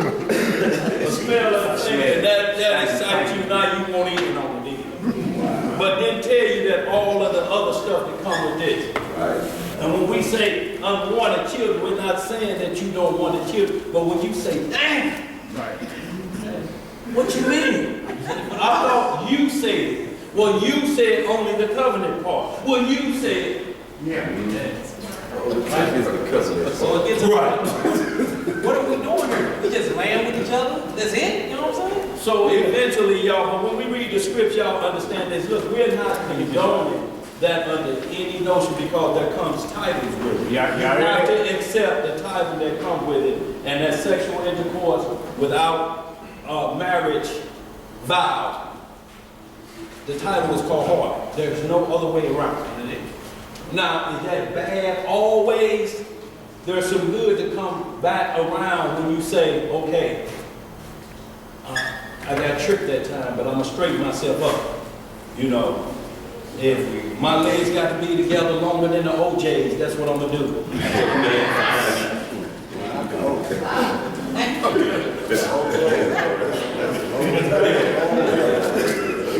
Some of these youngsters don't know about that segment book. Gerald Levert daddy and them. Let's get it, Proverbs 29 and 3. Okay, let me read this one too, Dan. Okay. I got Proverbs 23 and 27, Okay? and then Proverbs 29 and 3. Proverbs 23, verse 27. Proverbs 23, verse 27. For a whore is a deep ditch. Is a what? A deep ditch. And a strange woman is a narrow pit. See, and it says a strange woman, so what it's doing is offering intercourse outside of the covenant that's written for marriage. It's offering sexual intercourse outside of that. That's why it's called strange and not a stranger. If it's a stranger, then it's somebody that's coming into the fold. But if it's strange and left alone, you into cameo. She's strange. And I And get into that mindset. Verse 28. Verse 28. She also lieth in wait. She also lieth in wait. Yes, sir. As for a prey, and increaseth the transgressors among men.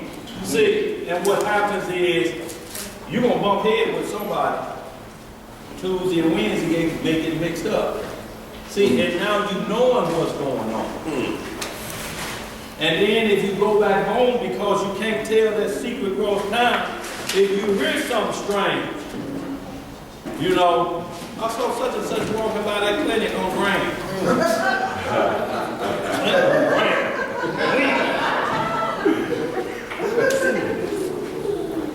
Now you losing weight and don't know why. Most of it from tormentation of the mind. Go ahead, get that Proverbs 29, 1 through 3. Got you, bro. Proverbs 29. See, just hit verse 3, y'all. We're going to run through a couple of these because I want to get right back. I got a few scripts I want to get into this Romans before we close out. 29 and 3, and then we're going to hit a couple judges so y'all understand, y'all. We don't want, see, because it'd be real easy for somebody to say they promote unmarried intercourse. What we're telling you, there's rules for certain things, and when a father don't give it away and it gets out there, now there's a broken bond of the giveaway, so to speak. You have to put that back in its correct order. Most of the time, if you've been with somebody 5, 6 years, sooner or later they say, look, I'm tired of this. When we gonna do this? And you go back right to what you was doing before that, but the only difference is there's some authority there. There's something there to say, you call me first before you call next to king. What you got there? You got Proverbs 29. Yeah, go ahead. No, go ahead. Okay. I was going to say, I got a lot of understanding on what I was talking about when I was reading Tobit too. When he was down, Yeah, he said, and then my father gave away his daughter. absolutely. I mean, it's a lot of understanding in Tobit too. Well, look, it started in the beginning. Who brought Eve to Adam? Here, take my daughter, even though it was taken out of his rib, it was presented as a father presented his daughter. And you got all the trees of the garden right in there. Witnessing. Witnessing is what it did. Because it can't be secret knowledge. It cannot be. And when it's secret knowledge, it's going to always be a problem. Let's get it where we at. Proverbs 29:3. What that say? Proverbs chapter 29, I'm gonna do 2 also. Okay. When the righteous are in authority, the people rejoice. But when the wicked beareth rule, the people mourn. Oh. Whoso loveth wisdom rejoiceth his father. But he that keepeth company with harlots spendeth his substance. What he spend? His substance. He spent his substance. Judah, our forefather, spent his substance on what he thought was a harlot, but it was his daughter-in-law. What you got, man? Sirach chapter 9. Okay, yeah, very good. Sirach chapter 9. Sirach chapter 9, I'm going to read 1 through 8, 1 through 9, it's real quick. Ecclesiasticus and the Apocrypha. Sirach chapter 9, verse 1. It says, be not jealous over the wife of thy bosom, and teach her not an evil lesson against thyself. Why? Because if you get jealous, you'll get taught an evil lesson. See, if you learn that lesson after you become one flesh, it's going to be painful. If you didn't, you had the jealousy streak when y'all was single, and then you get married and it ain't going to be correct, what's going to happen to you then? Publicly. Now you married. Now you finna get taught an easy lesson. Go ahead, bro. Verse 2. Give not thy soul unto a woman to set her foot upon thy substance. Right. Upon thy what? Substance. Okay. Meet not with an harlot. Meet not with an harlot, lest thou fall into her snares. Use not much the company of a woman that is a single, lest thou be taken with her attempts. Gaze not on a maid that thou fall not by those things that are precious in her. Give not thy soul unto harlots. What verse you in? Verse 6. Give not thy soul. Chapter and verse. Sirach 9:6. Okay, 9:6. Go ahead. Give not thy soul unto harlots, that thou lose not thine inheritance. Read that again. Give not thy soul unto harlots, that thou lose not thine inheritance. Right. Look not round about thee in the streets of the city, neither wander thou in the solitary places thereof. Turn away thine eye from a beautiful woman, and look not upon another's beauty. For many have been deceived by the beauty of a woman, for her with love is kindled as a fire. Right. Sit not at all. Sit not at all Yes, sir. with another man's wife. Nor sit down with her in thine arms, and spend not thy money with her at the wine. Spend not thy money with her at the wine. Break that off, bro. Just break that off. Spend not that money buying what? Come on and talk in. Bartender! 2 rum and cokes. Go on. So you were saying you were not happy. Right. Take another sip. Are you hugging on? Oh, that's okay. Yeah. So, Go you in. want another drink, sister? You want another? Look, He did what? that boy from the from GMS, he talking about how he spent his wealth up, talking about he mad cause he just bought his libations desire is the cheapest girl on planet Earth. He called it PBR, Pabst Blue Ribbons. And she wanted what you ought to be able to afford, a regular drink, Grey Goose and some lime juice or something. He lost his mind, boy. He going on. He want her to drink PBJ or whatever it is. Yeah. And I mean these words out of his mouth. He like, oh, that's a lie. She's such a wicked woman. I ain't spent that much money on drinking all year. Oh yeah. Hey, look. Boy, you really drinking the bottom of the barrel. You thought he dropped like $50 to $100. He took her. He dropped $18. And that included his PBO. And he fussing. But it's the woman's fault. She got expensive taste. I gotta get rid of her. Oh my God. Huh? I'm footing the bill? I'm like, oh, no. Refined Tom can this cost more than that PD or what it is. That's Blue Ribbon. Where we at? Read some more of that. Sirach chapter 9, 9 again. 9 and 9. Well, yeah, 9 and 9. Sit not at all with another man's wife, nor sit down with her in thine arms, and spend not thy money with her at the wine, lest thine heart incline unto her, and so through your desire thou fall into destruction. You see how it leads to destruction. It's saying this is not the will of God, but I don't want you doing nothing crazy or you go rape a woman. Like the boys from GMS teach that you can rape. Actually twist their lips and talk about a 12-year-old. If my brother did that, And then had the nerve to mention like Dinah got raped like it was a good thing. Was he, did Jacob's daughter get taken? If it was a right thing, why did Levi and Shechem kill the whole city? that part out. And you need to point out about when Absalom, David's son, by another, his other brother, by another mother, raped his sister. And she told him, do not this foolish thing that shouldn't be a part of Israel. Rape ain't supposed to be a part of Israel. He act like, you know, just our daughters was just, you know, skipping through the wilderness, just, you know, you could just find you want to grab her up real quick. And just, Look, right, and then most women dream about being raped. and if you don't dream, and look, and then tell men, if you don't have a fantasy of it, you are homosexual. You are homosexual. Well, look, y'all be called. Go ahead, bro.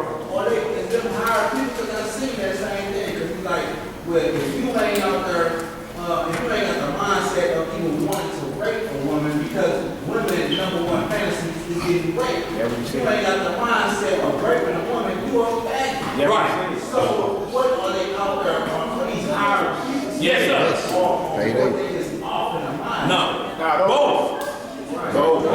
They know what they do. Right. They agents, you know what I'm saying? And this, hey, look, put out there to cast a bad name on the brothers and sisters coming back to the scripture. You feel me? Straight. Like it ain't nothing new, man. If you go with the COINTELPRO, like with the Panthers and all them back in the 60s, they was putting out disinformation. Yeah. You feel me? And then had everybody fighting against each other. Whatever. These cats are agents. You know what I'm saying? That's just what it is.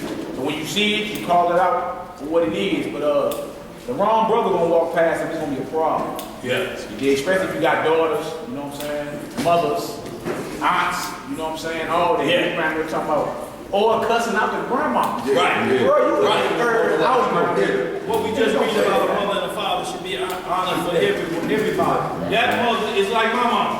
Right. When it's like that, when it comes down to the word, you think you can do like this in a woman 30 years your senior? I'll knock your eye down. Knock that wig off your head. If y'all brothers wouldn't hear, I'd get up and the police would kill people. Right, and you listen, this a man got out of here and the police would have killed him. So he knows it's bad behavior what he's spewing. Because he's saying this will be the results of it. The police don't kill me. They ought to kill me. It'd be a mercy kill. Yeah, put him out of his misery. Right. So y'all, this is what we're talking about. When you hear bad behavior like that, we would never ever tell you, yes, that's okay. What we're talking about is blood had to be shed for this sacrifice, and it did, but it keeps warning the man. You gonna wish you was married, or you gonna wish you said, I take authority of this woman, versus you having 20 of these on the side. You gonna be broke. You can't keep up. Ballers can't keep up. One lick and they get hit and go to jail, have to spend it all on the lawyer, all of them disappear. And if you got babies by all of them, you're going to have some more business from the government coming. So it's saying just think about what you're doing. But to keep a man from burning that desire, he said, man, look, if you got to relieve yourself, these things are understood, but you got to realize that in marriage, because it's a lifelong covenant, it's going to come a time when that part of that marriage cuts off. And you're going to have to live as though it was never. Your love is going to have to equal that in just being one flesh. Sooner or later, you're going to reach that point like Abraham and Sarah. That's why it was a miracle birth. That's why the birth of Yahweh Shai was a miracle. It was 20 million virgins walking around that time. What was like Obed said, what made this one stand out? What's the sign? What's the sign? So y'all, we just wanted to hit that Luke 15 just a little bit, and then I want to hit Judges 11. We'll get back on point. Do it. You got something? Just wanted to add that, Paul says all things are lawful to me, but all things not to be. Yes, sir. All things are lawful to me, but I will not involve under the power of any. See, when we talk about law, can we point to it and say you sinning? We will have to point to a scripture to show any woman that was single having sexual intercourse, there was a punishment for it. Proverbs 7, that woman was married. She said, the husbandman is going on a long journey. And he'll be back at the appointed hour. He will be back third. So what is that telling the man? It's somebody else's house. Should I go through the doors? Nope. But yet the power of lust burns within him, and he said, yeah, I'm going to go forward. And you looking over your shoulder the whole time, listening for any noise. You're going to wish the other way around. You can't continue to live like that. It's going to drive you crazy. Go ahead, brother. Hey, I just want to get this correct. I know it's matters, but I just want to get this correct. What is adultery for a man? What is adultery for a woman? Adultery is basically for the woman. It's the woman that breaks wedlock. See, because even if he get with a woman that's married, she's still breaking wedlock. He's committing it, but what we're talking about is what is designed for us in Sirach as well. Go ahead, brother. This right here is Leviticus 20 and 10 for your brother's question about what is adultery. Leviticus 20 and 10. And the man that committeth adultery with another man's wife, Yes, sir. even he that committed adultery with his neighbor's wife, the adulterer and the adulteress shall surely be put to death. Right. So you understand that was a high crime. That's felony crime. And then you got other crimes listed under fornication. And different things, y'all, because this is what we have to understand. Dreams, you can't even dream about it being with nobody else in one. Right. Or you sinning in your sleep. Right. You can see it on your sleep. That's what we was reading about dreams. You had somebody that said? Now, I'm listening to you, so you're saying that it's not exactly a sin for a single woman to have sexual relations, right? With a single man, right. Okay, so when back in 1 Corinthians 7, it says every man should have his wife. Right. Fornication is what it means, illegal sexual intercourse. See, polygamy was still in effect, right? So if you married, you had one wife, and you go get you another one on the side. You got this wife, you're allowed to get another one, but she can't be into fornication, meaning she can't be a harlot. You can't bring her to this fold.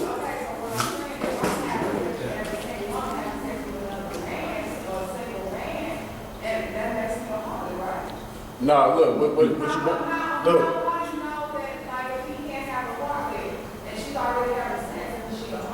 Well, look, this the deal.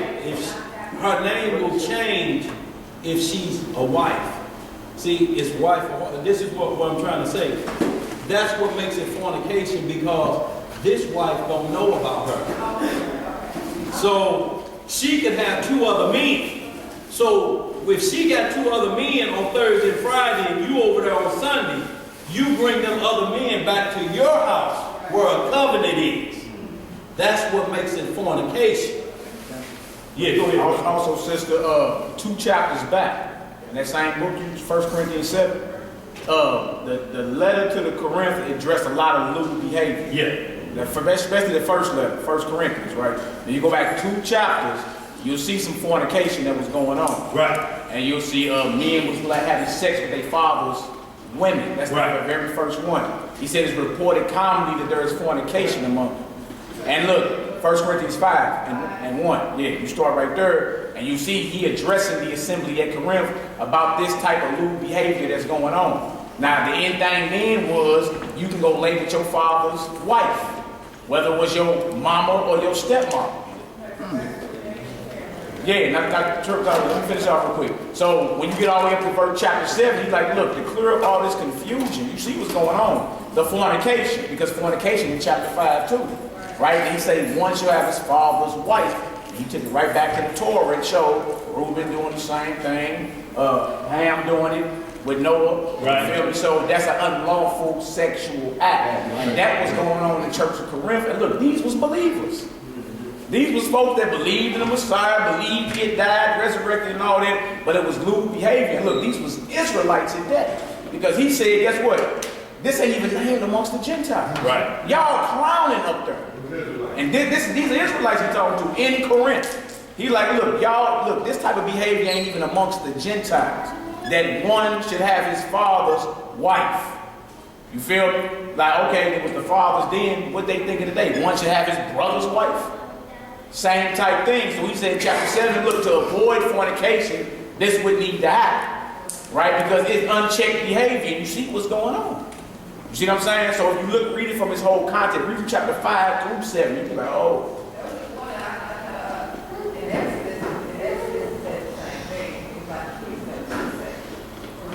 Yeah, go back to chapter 5, you see, it's the whole story we tell it. And then he get into chapter 6, and he goes into the spiritual harlotry as well.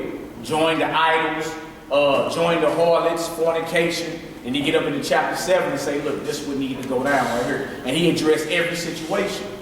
The virgin, the woman that want to be a wife. Right. Then he get down to like verse 20 down there. He say, look, I'm going to spare you and you won't have trouble in the flesh.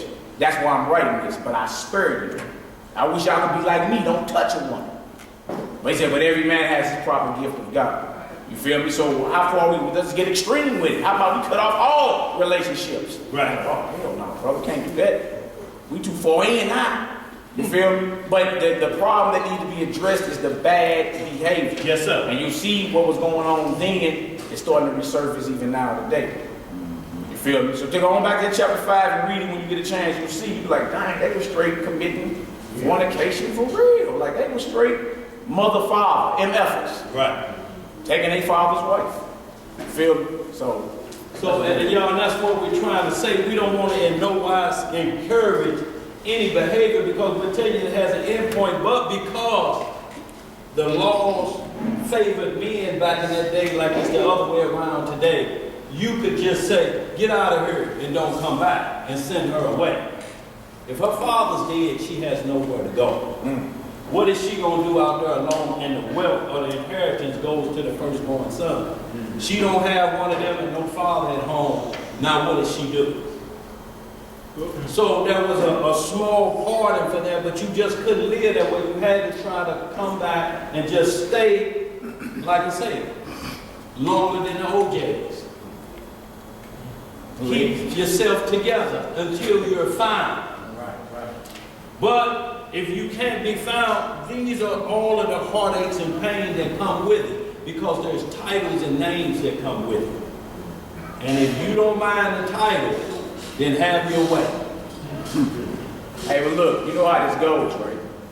Y'all know how this goes. Somebody gonna hear what they want to hear. Right. And say, them niggas down there teach, go get some harlots, nigga, let's get it. Nah, even though you ain't seen nothing to where it's a violation right off the bat. Look, we supposed to be aiming to take wives. Right. Like, so be honorable for once in your life. We should address it to men. Just be honorable for once in your life. Man gotta be all weak and flesh and fall for everything the TV saying you fall for. Feel me? Be strong and honorable. We ain't trying to get caught out here in left field. Right. You feel me? And today it's even worse today than it was back then. Millions of diseases and all that. People understand what you're saying. People still want to chase after their flesh. Yeah. Yes, sir. Yeah, so look, that's that battle. Yeah. That's basically what it all is. It's just crazy because people are still justified. Right. I heard this Bible. And that's why I'm saying, you know how this thing goes. People hear what they want to hear. They got an effect called the Mandela effect. Look, everybody going crazy over it, right? But it lets you know you heard and remember what you want to hear. Right. Feel me? So if it's any doorway into your little secret little lust, you cool with it. Bet. Yes. And that's the spirit you need to look at. Woo! It was looking for that scripture. I was looking not to be accountable. Right. You know what I'm saying?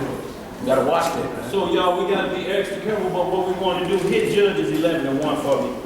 We're gonna hit just a couple of these, y'all, and we'll get back to the right. Look, and if y'all do more studying, but when you look at the event that was taking place when Paul was talking about that, look, nobody whispers, this my gal.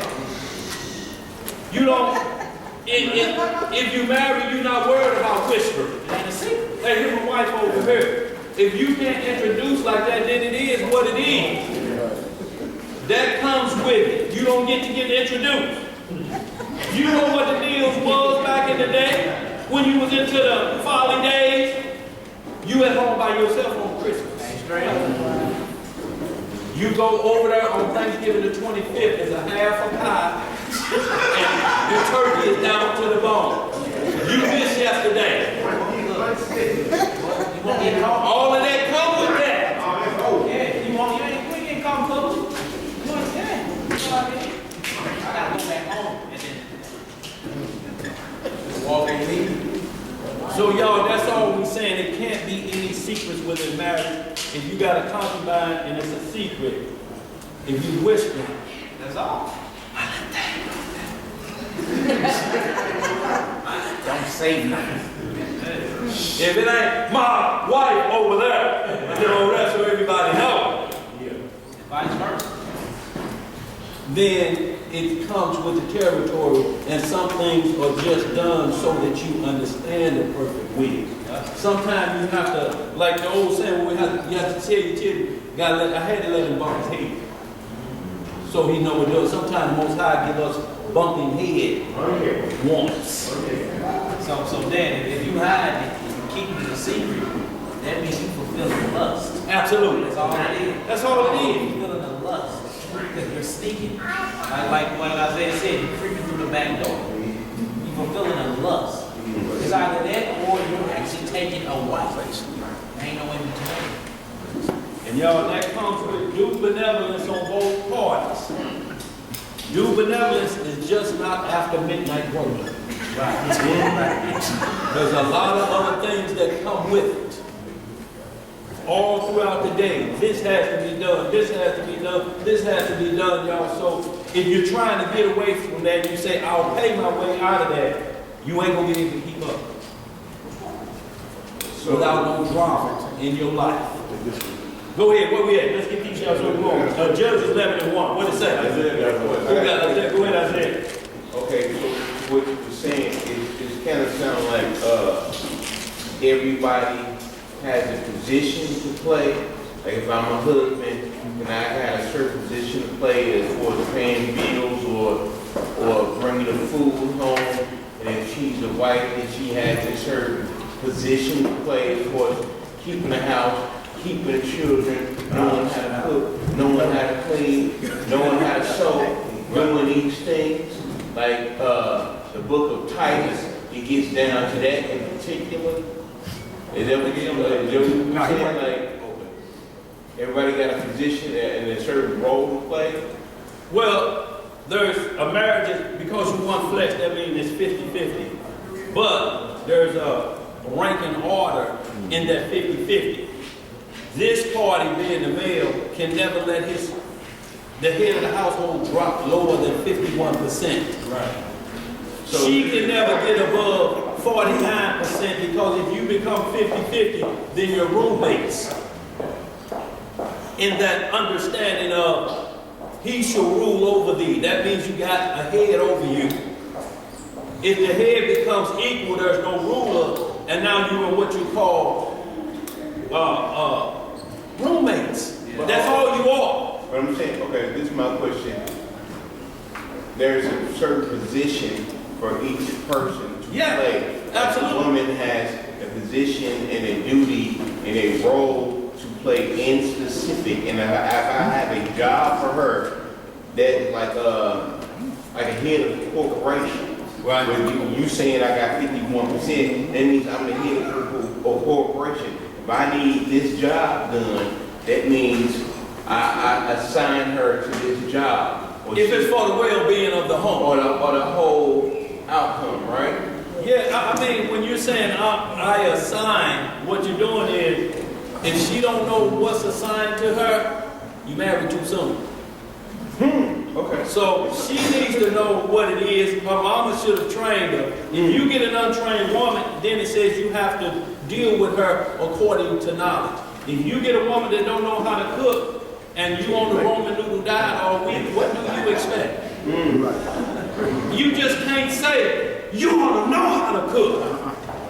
Okay. If all of that is established during the courting process, It is kind of go back, train them up in a way that she goes. they should go. And yeah, I mean, that's kind of go up in a woman's role, you know, train them up in a way that she goes. As used, then we should train them up in a way they should go. Well, see, and the problem we got is men trying to train women how to be women, and they don't say that. It says the elder mothers and big sisters and aunties train the women how to be a woman. You can't do that. All you can do is instruct the well-being of the home.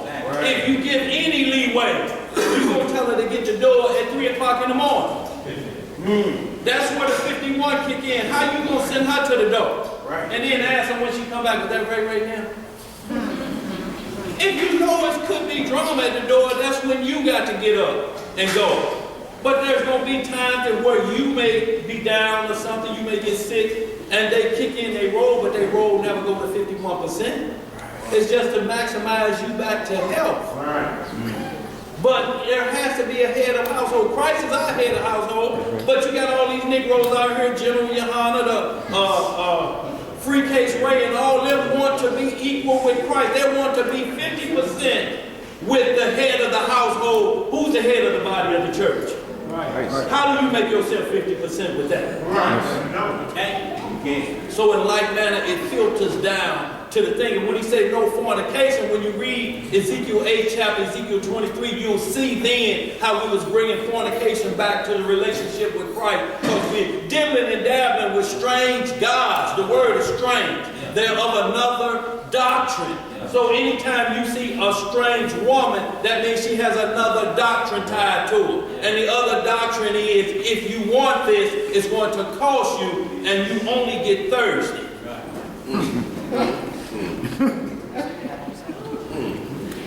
Let's hit that Judges 11, we get some understanding. And Luke 15, y'all, then we'll move on, y'all, because we don't want to belabor that too much. But what we want y'all to do is, if we did wrong, find us one that where, and she portrayed the harlot without a husband, and she was stoned to death, or there was a sacrifice for it. The sacrifice is the punishments that come behind it to one each other, and that's what should wake you up. You have a child by somebody you don't want to, because you already know it's a possibility Hank could be lurking around. How you see them shoes under the bed, you were 8.5 and them was 14. You put your shoe on in that shoe. Never mind that. That's bad. Today is Thursday. You just be concerned with that. Don't mind that. Y'all hear what he's saying though, right? You got a Timberland in a Nike. You done put the whole boot in there. Don't worry about it. Don't worry about it. He's saying that it's off, right? It's off, but he can't call it a sin. And he's saying that if y'all think we're wrong, go on the Bible. If y'all find it, we'll stand down. We're not promoting it at all. At all. Ain't nobody promoting a single man and a single woman just doing what they do and it's not leading to marriage, because that's fulfilling lust, which is off. So we saying it's off, but we saying we can't find no condemnation. So if y'all do, let us know. You know what I'm saying? But we're not promoting that at all, because that's off. It's totally off. You know what I'm saying? Judges chapter 11, verse 1. What it say? Let's get back on point, y'all. We're going to catch up real quick. We just had to let those things be understood, because it'd be easy. We've seen people walk out of this class when we said that. Right. But if they heart, the bottom line is we still ask them the same question. All we need is one where it don't say you will harm your own self. Y'all, there's something called self-hurt, that you can keep spinning your wheels backwards and backwards in the mud till finally you get it right. Even if you're single and you've been shacking together for 8 years, you finally say, let's get that paperwork. I'm sick of this. And what you're sick of is the ability to just flee at a moment's notice. You're right. You even got a common law. After 7 years, the state Yeah. already redeemed its common 8 law. years, yeah, certain states, yeah. Let's get it. Not in Missouri, some states it's 8 years and you consider married. They like, this is what the deal is. And then, you know, when children are born out of that, y'all know how we get. See, so what you're doing, you start to cut off an avenue for a child that's born to be a priest. If you're a Levi, they couldn't be a priest. A child born out of that because that child is called a what? Check the pedigree now.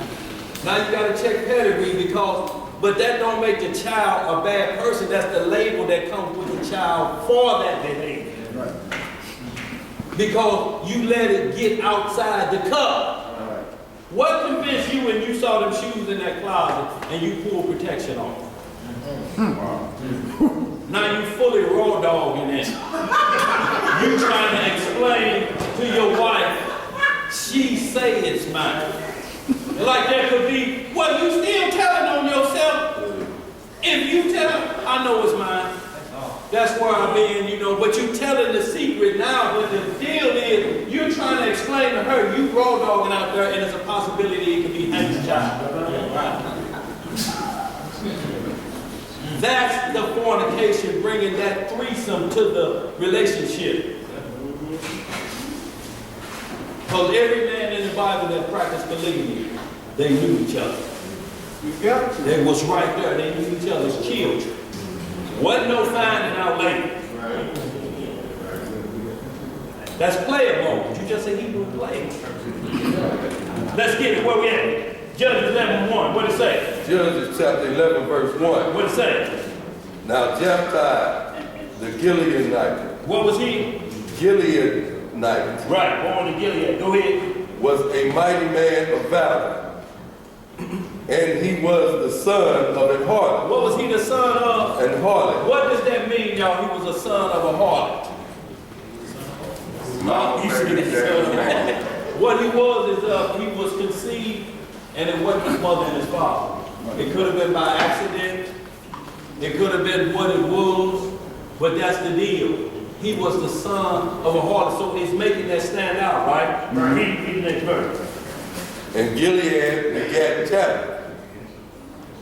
And Gilead's wife bare him sons, and his wife's sons grew up, and they thrust out Jephthah, and said unto him, Thou shalt not inherit in our father's house. Right? For thou art the son of a strange woman. So this is funeral time activity for us now.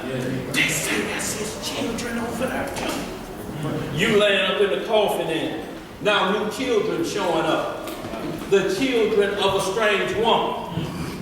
They showing up now. And what are you saying? I don't know what they come here today for. They ain't getting none of this inheritance. Might as well go back to Chicago, wherever you come from. You ain't getting none of this inheritance. Because you are the strange woman. We just found out about you.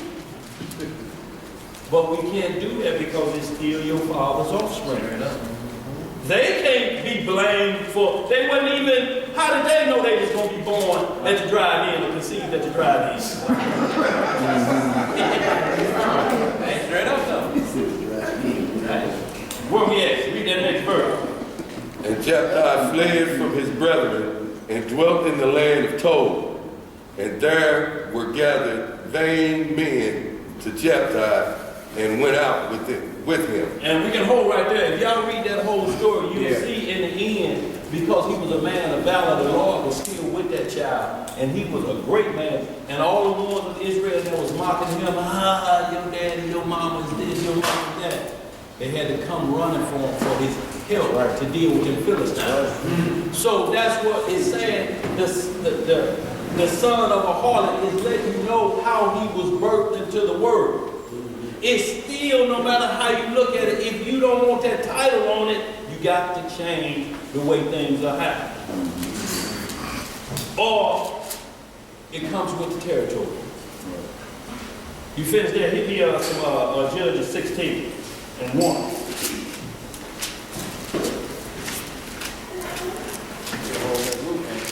Yeah, Luke 15, y'all, then I'm just gonna hit just a brief bit. It's 3:30 hour. We got a half hour. I want to finish back up, but I want to just get this out of the way, y'all. And we're not promoting anything because your conscience eventually gonna say, I want to be called what was in the beginning and what's in the ending, and that's a marriage.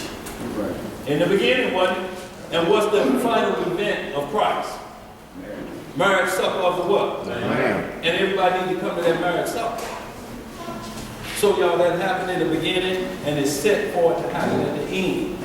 Now what you do in between, sooner or later, it's going to come to the point because it's what it is. The truth going to overwhelm the other way around. Even if you're trying to do it in this and you don't get to come to the Passover. No, well, see, you know. If you hadn't got your toenails done, you can go. They're going to keep you from coming for the Passover. Why? Because you're there with somebody that everybody knows. You can't come to the Passover. You can't, so it even come down, it'd be the same thing like it was in that life before you found out you was Hebrew and you still got the same mindset. I can't bring you around to the feast days. Right. I'll tell you about them on the side of midnight Thursday. And we had a good time. And she sitting there like this, I wasn't there. You think she want to hear about the good time y'all had? I'm still waiting on that scripture about paying your toenails while I pick it up.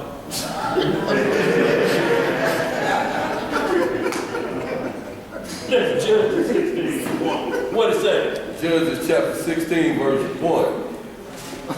Then went Samson to Gaza, and saw there an harlot, and went in unto her. What he do? Went in unto her. See, this is Samson the strong man. And he went up to Gaza, or it's like he went over to Brooklyn. And saw a harlot and went in unto her. Go ahead. And it was told the Gazites, saying, Samson is come hither. And they compassed him in, and laid wait for him all night in the gate of the city, and were quiet all the night, saying, in the morning, when it is day, we shall kill him. So right here, they got him caught up in a trap.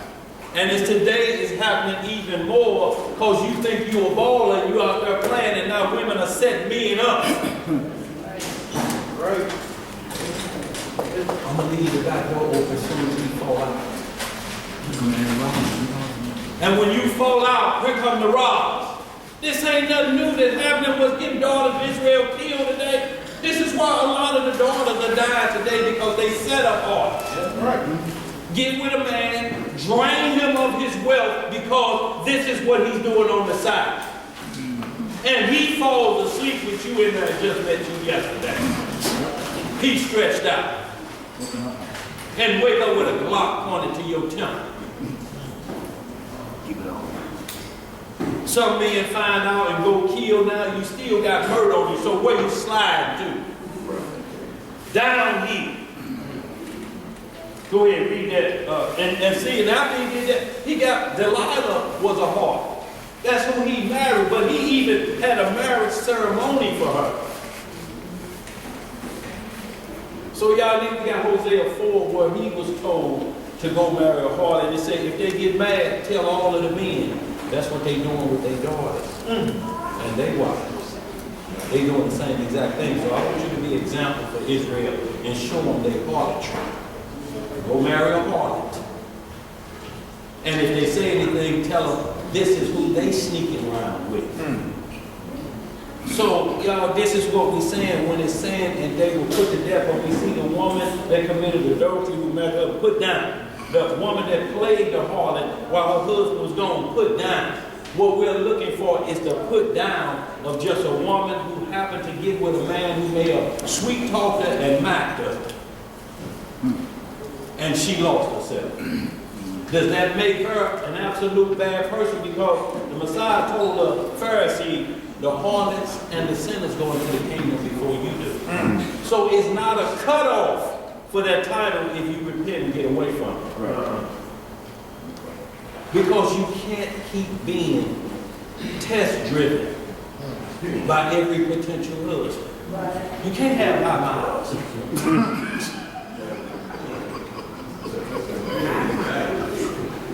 You ain't got no problem with my position.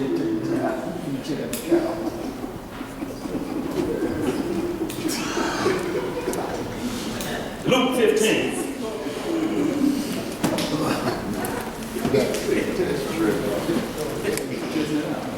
Look, and y'all know how we is. One, it was cool when you met at the nightclub, but then when you get hooked up and now you find out there ain't no number low enough. How many men you been with before we get married? Boy, you know. Two! Who raised you? It's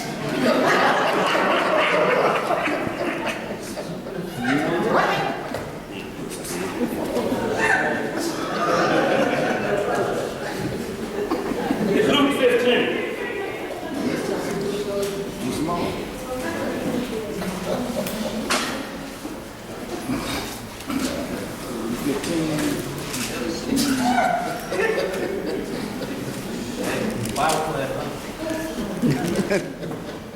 Y'all know what a one night stand does. Y'all know. Why not go home? Just circle the parking lot one more time.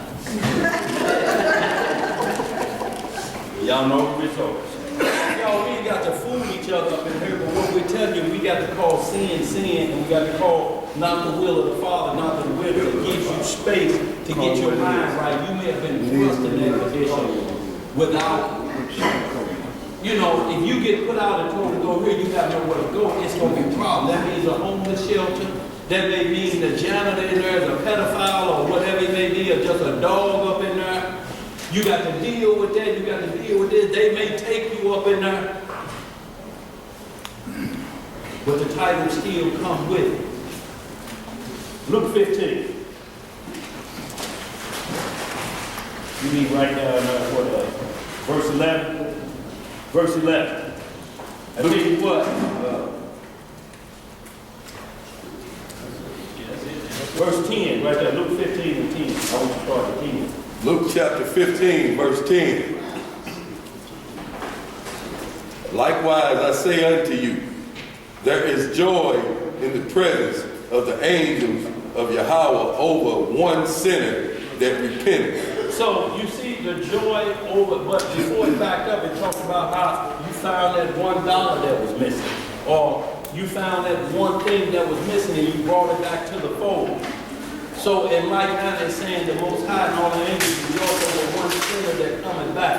And the main reason when it says when you tell a sinner of his ways, you hide a multitude of sins. Why? Because the multitude starts with you. What we're teaching about harlot or whatever it is, we can't be caught whispering in, can we? No. So if that sin was on us, who do it remove from first? You. Because if you tell somebody they can't do it, you can't be caught doing it. Right. You think because you change it to whispering, that makes it a difference? No. While I'm concubine on the side. Amen.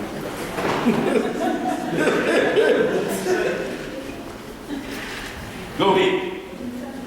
And he said, a certain man had two sons. Right. And the younger of them said to his father, Father, give me the portion of goods that falleth to me.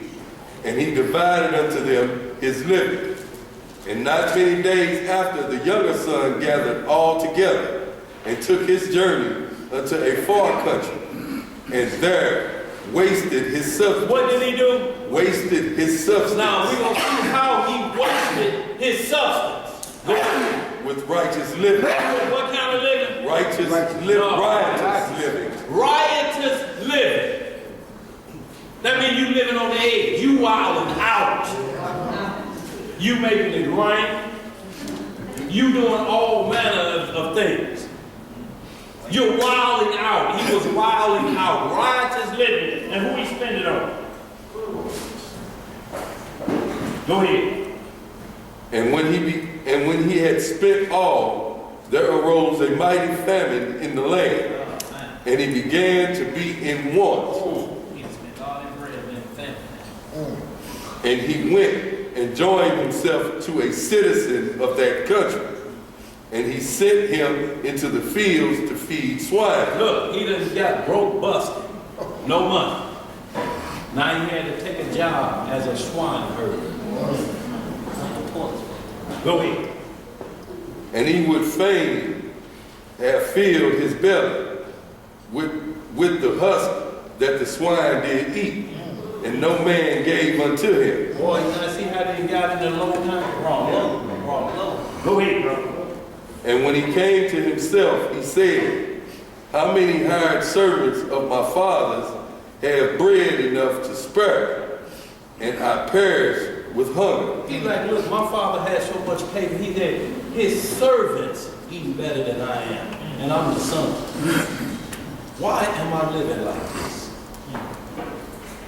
I'm reduced to eat and working in a pig trough.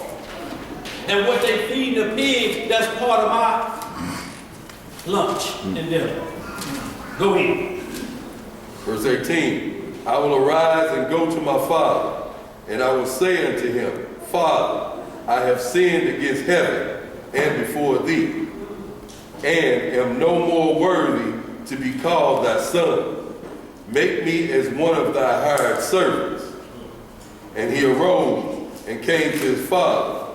But when he was yet a great way off, his father saw him and had compassion and ran and fell on his neck and kissed him. And the son said unto him, Father, I have sinned against heaven and in thy sight, and am no more worthy to be called thy son. See, this caused him to fall into sin because he had to start eating swine to live. He had to be hired by somebody else. He became a servant, and he had to do whatever they say. All this paper going in a strange city. Riotous living, you've been reduced to this, and we're going to see what his brothers say he spent the money on. Having his fun. But go ahead. But the father said to his servants, bring forth the best robe and put it on him, and put a ring on his hand and shoes on his feet. So you know, y'all, he had to lost everything. He walking barefoot. Y'all see that they had to put new clothes on, fresh clothes, give him a ring so it looked like he back in the game, and shoes on his feet. Because before somebody had complimented on them fine alligator shoes he was wearing until he told him he was barefoot. Feet wore out in a pig trough. Ate up, walking barefoot. Have y'all ever seen out in the woods where people walk barefooted, what their feet look like? Wide as a box. No shape to it. Wide as a box. Go ahead. And bring hither the fatted calf, and kill it, and let us eat and be merry. For this my son was dead, and is alive again. Right. He was lost, and is found. Right. And they began to be merry. They began to be what? Merry. See, this is what he told them, why we gonna party, y'all. I thought my son was dead. He alive, though. Right. Should you start chastising him now? No, because the first thing the son did was what? Repent. Father, I'm so sorry. I'll go to work for you. I live in the houses that the servants don't want to, but I'm back home. Go ahead, bro.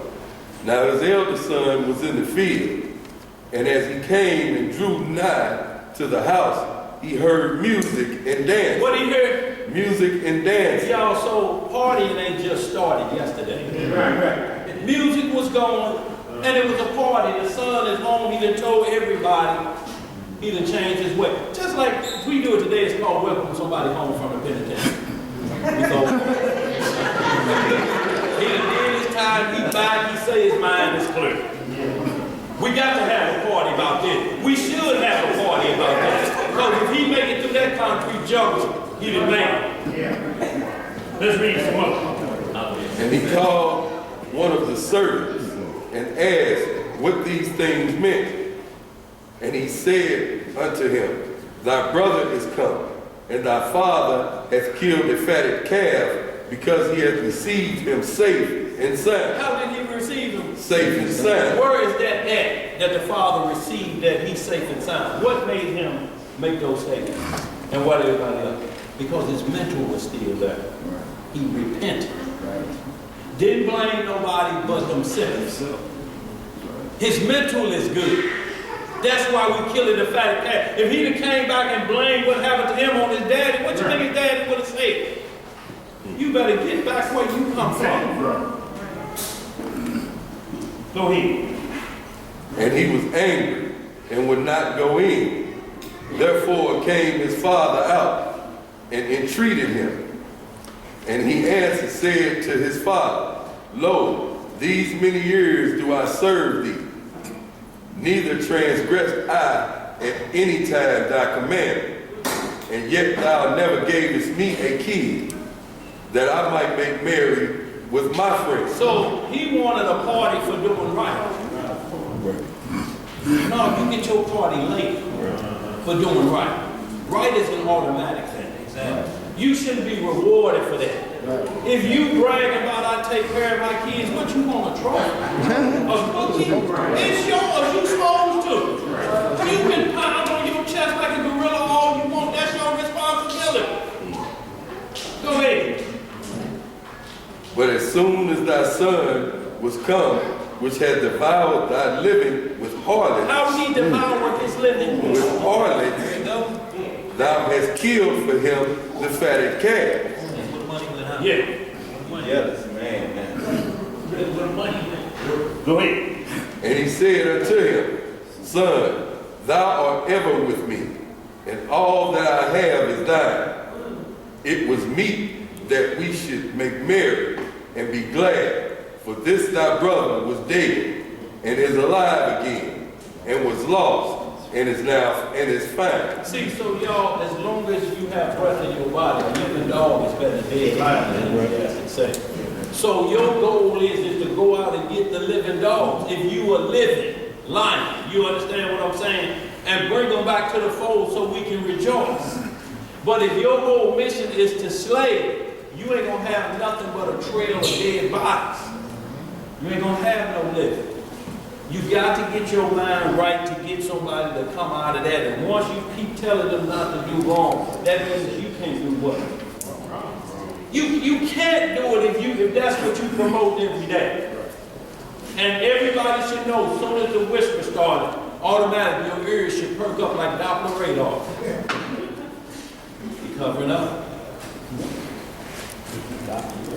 Don't tell nobody. Shh. So y'all, all we saying is, women, if you think you introduced in public, then that should be a problem for you.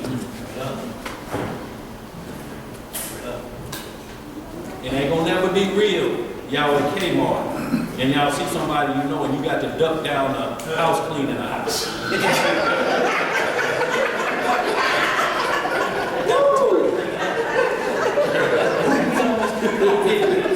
I told you we shouldn't be going out in public. Folks know me.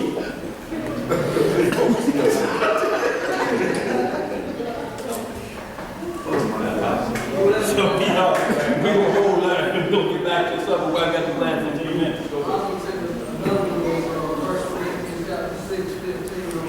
Oh, yes, sir. You can hit that right quick. Just 1 Corinthians 6, verse 15. Yes. And we got to understand this, y'all. Whatever you bring into this body, you have to bring something that you can make part of the covenant. You cannot make strange flesh part of the covenant. You can't have strange doctrine covenant. Y'all, this is why the covenant of a man was put where only his wife can see it. The only mark that the Most High required on an individual's body was where only the wife should see it. And the priests who do the job are the doctor. And it's called circumcision. That's the covenant of a man. But you see the mindset that we are into when we are into harlotry. You lie. And you say, I'm only going to do the covenant. Think about that, y'all. You're saying I'm going to do wrong, but the only part I'm going to deal with is the part that's supposed to be righteous. Y'all, we got to get our minds correct on what it takes to make a home and set apart. You shouldn't be ashamed to say it. I mean, if you just itching and brimstone loins on me, head over there where brimstone loins are relieved and hope you don't get killed over there. If not, marry and your flame will go out. Because you don't have to worry about that anymore. Where it goes? 6:15. 1 Corinthians. Chapter 6, verse 15. Yes. Yeah, we're just going to read that, y'all. And y'all, we hope that some understanding. Y'all got some more questions, y'all. Just scour the scriptures, y'all. We ain't never afraid to take reproof. If y'all find in there say this, if you say, well, it leads to that, and that's sin, that's fine. Drinking leads to drunkenness if you ain't careful. God. So y'all, all we're saying is you can't make it lifelong. Sooner or later, you're going to have to realize that the true enemy is the inner me. The one I need to be looking in the mirror. That's something I need to rise for. That was a good one last week. Yeah. The enemy is the inner me. It's what's lusting inside of me is my enemy.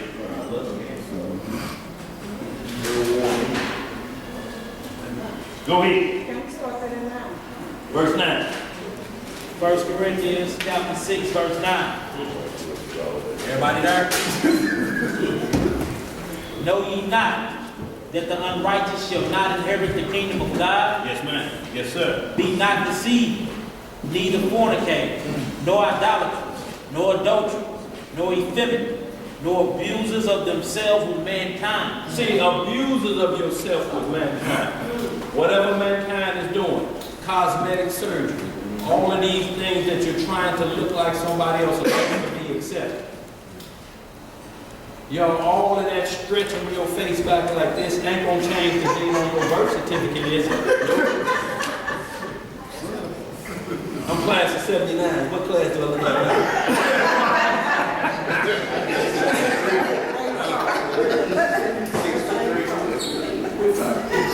class of 79, y'all.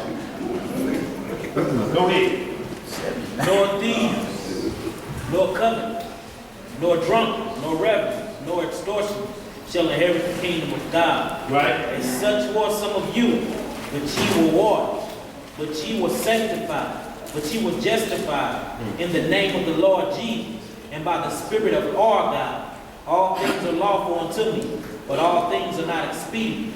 All things are lawful for me, but I will not be brought under the power of any. See, and all things are lawful. See, marriage is always going to be lawful, and the bed is undefiled. But it may not be expedient for you at this time. If you know you got that hankering on you, ain't no need you bringing in a woman and you know you got the hot box. Right. How you going to explain that after marriage? Now you know damn well that I got to have it. Told you Tuesday and Thursday is my day. To do what? Go ahead. 13, meats for the belly, and the belly for meats, but God shall destroy both it and them.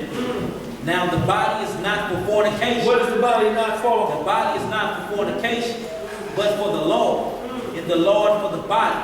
And God hath both raised up the Lord, and will also raise up us by his own power. Know ye not that your bodies are members of Christ? Shall I then take the members of Christ and make them members of the heart? See, this is the whole thing that he's talking about spiritual marriage. If you, the body is here, and then one of the members go out and get into Egyptology. One of them go out, and then you bring that doctrine back to us. And you want us to lay down with that doctrine. I found a new doctrine, y'all, and I'm bringing it back to the body. No, you're going to corrupt the body in like manner. You can't go out and bring a harlot back to the body, because a harlot can have multiple sex person without a husband. That's what it means. Sex partners without the due benevolence. Without the giveaway. All of this and it says that's where it's at. Do that make you a super bad, unclean, shouldn't be around person? Circumstances make that a person be found in that way. You got an old uncle that's an old pedophile or like to sneak around and catch you short. You done ruined, it was laws for that all through Deuteronomy 22. You done caused a problem for this woman for the rest of her life. So the Most High just couldn't, it was situation. And then that's why it elevates to whore, then to prostitute. Because if you get to the point where harlotry becomes feasible for you, and your dowry comes from more than one man, now we got some problems. Because who's going to be the baby's dad? Who's going to be the baby's dad? Who is it? Who's going to raise their hand? Y'all see what happened to Ray Caruth, didn't you? What brought him to naught? The wide receiver for the Carolina Panthers in the club. Yes, she was a lawyer by day, but she was earning her way as a stripper by night. Right. He loved her more than the other men that was making it right. Because he didn't have no protection on her. Got her pregnant, and then he wanted out.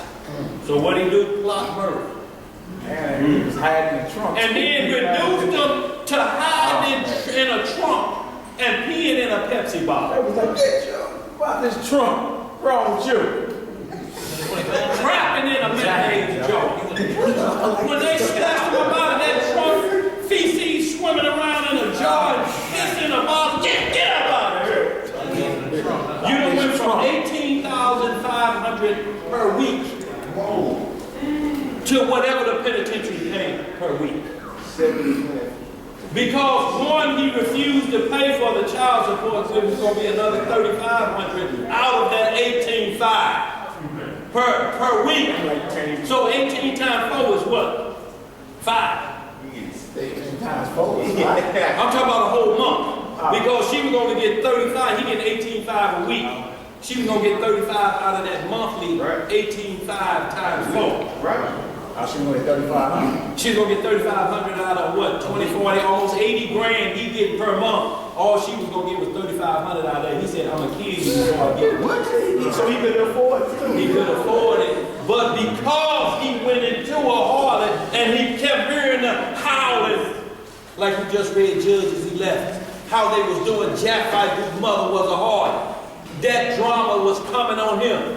Negro, you got to be tough. You went up in there raw dog. Is she pregnant? She said she got your baby. This is the drama that comes with that where he lost himself and completely all his wealth. He get out next year, or 2018. His son now is, now hold on, and I'll get you, is 16 now, but he's still handicapped because the gunman shot her in the stomach. And he's in the car behind her, watching her get ambushed. Why? Because the lust in his belly. What was now permissive will has led to murder, and every dime that he got is gone. They say damn wine and women. Boy, 18,500 a month. 18 is. Let's read some more. God forbid. Let me stop right there. No, go ahead. 16. What? Know ye not that he which is joined to a harlot is one body? This is the kicker, y'all. He that is joined to a harlot is one body. Now you are. A harlot is a woman that's having sex and not married. So you can't join with a woman that's having sex and bring that to the marriage. She's bringing partners. Either you cut that off and you have to start over. Right. And walk it out and then get cleared of the company. Right. Right. Yeah. Makes sense. Go ahead. For 2 said, he shall be one flesh. But he that is joined unto the Lord is one spirit. Flee fornication. Flee what? Flee fornication. Every sin that a man doeth is without the body. But he that committeth fornication sinneth against his own body. What he sinneth against? His own body. So y'all, you see, it's self-hurt. It's self-punishment. Because eventually, you always gonna be thinking, damn, well, I'm itching right there. Or to fulfill a lust. Now you gotta call. And you got to talk about stuff. You know how you say I would keep my hand on my chin? I keep scratching on my thigh. Someone hints out, just can't say it. You want to say it. It's that big shoe guy we got over there. That big shoe. Verse 19. What? Know ye not that your body is the temple of the Holy Ghost? What is your body? The temple of the Holy Ghost, which is in you, which ye have of God, and ye are not your own. For ye are bought with a price. Therefore, glorify God in your body and in your spirit, which are God. And see, look, ain't no woman, if you saying I want to be married, let a man introduce you as this. This is my Harley. What's up, y'all? She be like, what you say? What you say? He can say that if you let them tell you you can be married. You are married to me, and I don't have to do benevolence, and I ain't got my paperwork in order for you. He can say that. You know that. Yeah. The bottom line is you can't be called that or introduced like that. Publicly. You can if that's your lifestyle. But y'all, we're going to hold on that. Y'all, this is what we're saying when you understand what was going on in Corinth. If y'all ever just do this, Google Aretha Franklin's father's church activity on Saturday nights. This is what was going on in there. Aretha Franklin, they put her in the arms of Sam Cooke when she was 13. She was pregnant when she was 13. And she got pregnant in the church. Ray Charles said it was an orgy every Saturday night in the church. And then they opened it up for Sunday worship on Sunday. Just Google it, y'all. I ain't making this up. Ray Charles said it was pedophilia, it was homosexuality. He said, but I wasn't involved in none of that. It's just the chicks for me. So he was feeling rich fevers. Using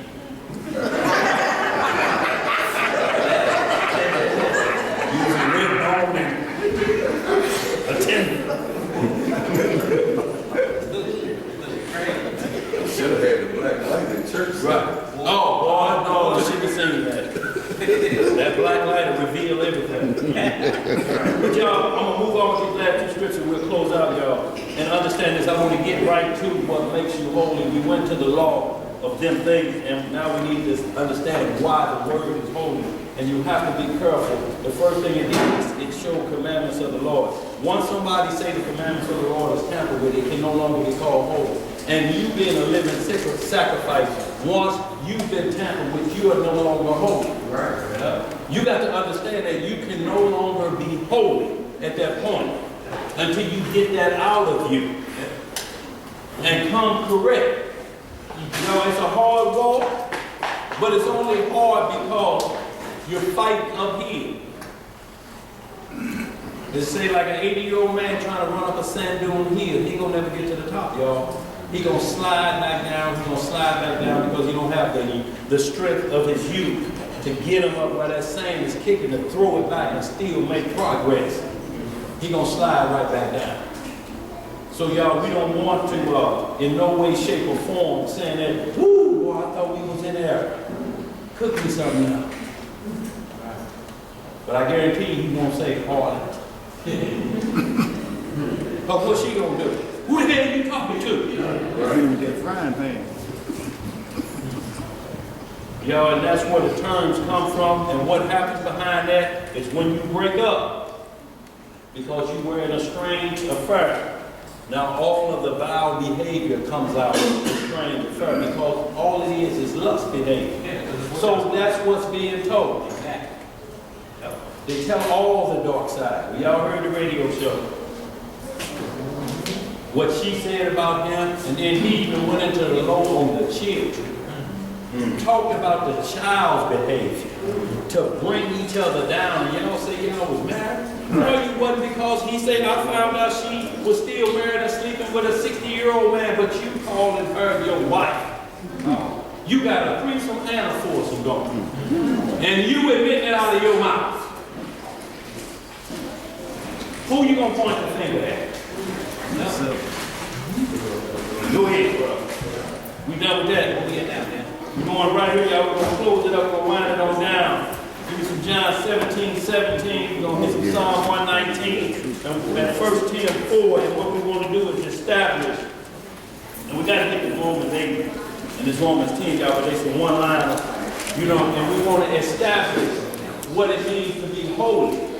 Holy don't mean you walk around and tell everybody you saved. Holy is get yourself in position to hope that you will be amongst everybody that don't have no secrets.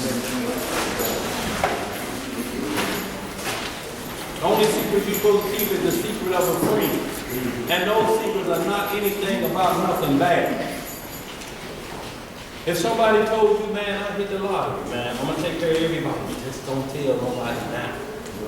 I'm getting some things straight with my lawyer. I'm gonna go down to the office now. And then when you get to the office, your cousin's in there. He's like, damn, what's... Yeah, we heard about it, dog.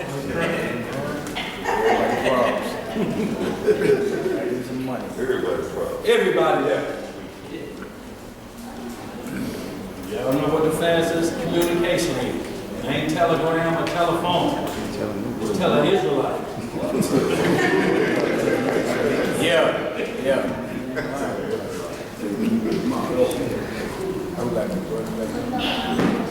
John 17:17. And then back that up with Psalms 119, verses 142, and skip down to verses 151.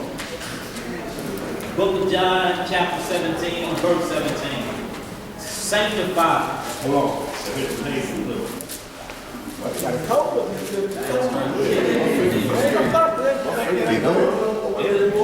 His heat on hers got me warm and toasty.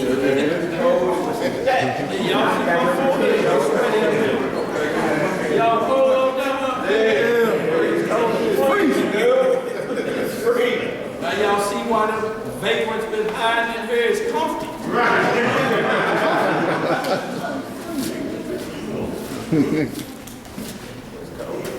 Johnny got the hoodie on. Right. We're gonna close it out, y'all. Let's go to these last few scriptures. We got it. I got Psalms 119, 141 over here. John 17, everybody there? Yeah. John 17 and 17. Yes, sir. Sanctify them through thy truth. Well, how we gonna sanctify? Sanctify them through thy truth. Right? Thy word is truth. What is truth? Thy word. See, y'all, once you say this has been tampered with, and it's called the word of God, it cannot be truth anymore at that point. How do you even listen to anybody after they've made those statements? And still doing like this, and I want you to flip with me to right here. How do you even allow that? For somebody to continue on flipping when they just said it's not holy anymore. Right. You at least have to make them scratch holy off. You call it Bible. Huh? You know they ain't gonna do that. Right. Y'all, these are the things you have to count them as a liar until they come straight with you. Yeah. You're telling, how do I then know what ain't tampered with? Go ahead. 18. As thou hast sent me unto the world, even so have I also sent them into the world. And for their sakes I sanctify myself, that they also might be sanctified through the truth. That's right. Neither pray I for these alone, but for them also which shall believe on me through their word. Yeah. They that all may be one, as thou, Father, art in mine, art in me, and I in thee, that they also may be one in us. See, the only way we can be one is we have to be to the point that where publicly we know who everybody, if you're into a relationship, who is with amongst the body. Keep all that stuff outside the body. Don't bring that to the body and introducing it to us then. It wasn't public when it happened. But you're going to ease it in at a feast day.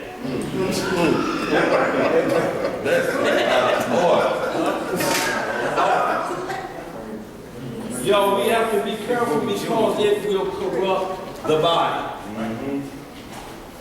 You can keep that over there. And we see examples of it being over there. Still called a problem. You know what Judah lost? With who he thought was a harlot and it was his daughter-in-law. You know what he lost? You know what he gave up? He gave up his staff. And he gave up his signet. And his ring. And his diadem. Is that how you pronounce it? What's called his royalty. His heads that what Moses would call the congregation and all the heads of the tribes. He lost all of that as a wager. And not only, but what he said is, what I'll bring back to get my stuff back is a couple kids, goats. And that's a high price. Leave that and pay to get his stuff back. All your stuff back, you can't be there long. 2 or 20 minutes, you out of there. But all that wealth go in that amount of time. Minister Fletcher called a lifetime of pain. And if it's early, you're trying to recoup. Inside of 10 minutes, you lie. 2 minutes. It was that jelly sandwich, y'all. I worked the double. Because you can't believe I done gave up all of this wealth for that.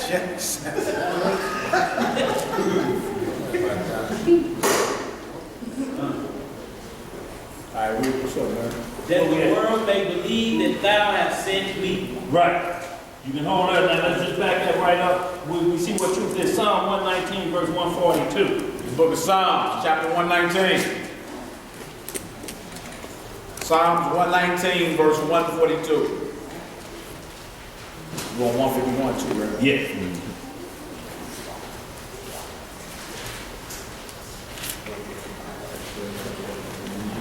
Psalms 119th chapter, verse 142. Thy righteousness is an everlasting righteousness. How long does it last? Everlasting righteousness. Ain't no tampering to the point of where you say the Romans were mightier than the Babylonians. They were mightier than the Egyptians that had us in body. Do we ever hear any of them talking about the word was tampered with? No, we hear just the opposite. We are hearing this from Israelite men. And it's only to gain control of you. And it should be to gain control of you. Somebody tell you something tampered with and still calling it holy at the same time and you still go forward. You want to be deceived. I'm telling you straight to your face that my truth has been tampered with and you still believe good gonna come out of that. You want to believe that lie. And then look, that verse 140 says, thy word is very pure. Read that back up there when you need to. Psalms 119, verse 140.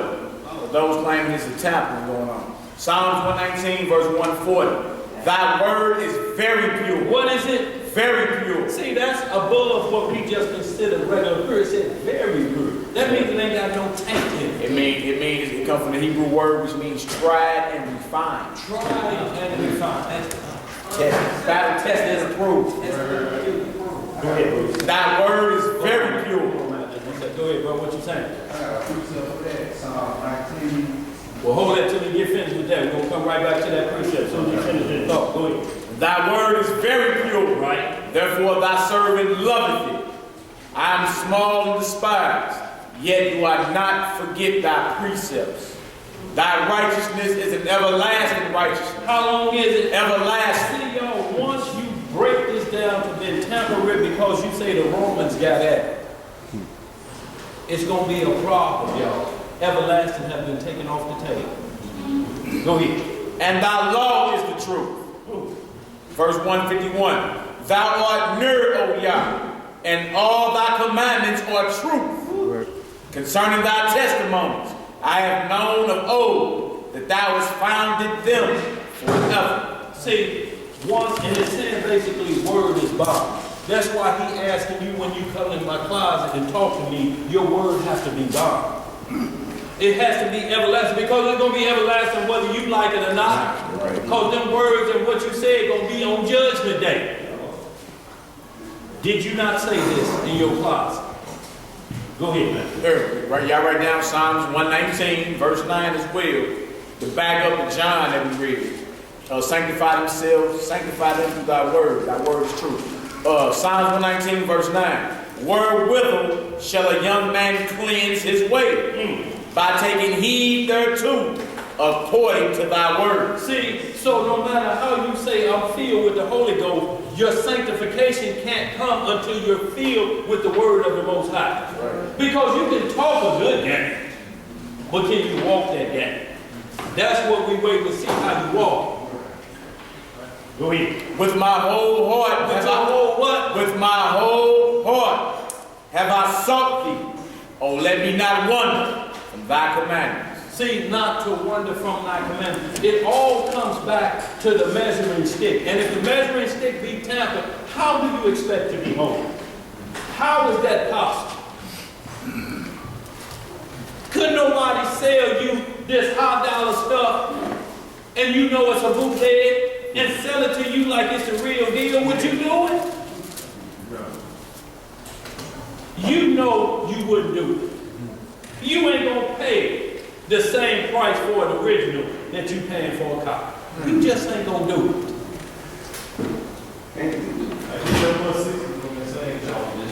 Hold on, what bro had the one script? What you had? Psalm what? Psalm 19. Read that. Psalm 19, verse 9. The fear of the Lord is clean and going forever. The judgments of the Lord are true and righteous altogether.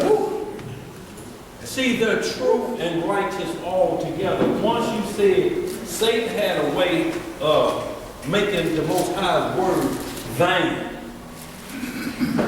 that is a major problem, y'all. It's impossible at that point, if you believe that, to ever call yourself holy at that point, set apart. Because you're now have lowered the standard of what we have to look and hope for to what everybody else is doing. Organized religion. Y'all think that's all what we got right here? Brother, 160. We're going to end y'all with Psalms 119, verse 160. Thy word is true from the beginning, and every one of thy righteous judgments endure forever. Princes have persecuted me without a cause, but my heart standeth in awe of thy word. I rejoice at thy word, as one that findeth great sport. I hate and abhor lying, but thy law do I love. Look, if this keep talking about the law, when you hear anybody saying tampering about anything, you first have to go to the law as the measuring stick to say, I agree. Amen. It's been tampered with. But there's no law you can do about names. Real quick, man, hit Psalm 138, verse 21, 22. Psalms 138. Is that that word is? Yeah. And this is so you don't get caught up in the name game. Right. Which name is we ought to be saying? Yahushua, Yehoshua, Yeshua, Jesus. Which one should we be saying? Which one has the most power? We're going to show you which one has the most power, because this was what his name was. Go ahead. Psalms 138, verse 1 and 2. I will praise thee with my whole heart. Before the gods will I sing praise unto thee. I will worship towards thy holy temple. Worship toward where? Thy holy temple. So here again we see that he didn't say toward the east. Right. He said wherever the temple was, he'll worship toward that, wherever he is on planet Earth. Go ahead. And praise thy name for thy loving kindness and for thy truth. For thou hast magnified thy word above all thy name. So what does this mean, anybody out there?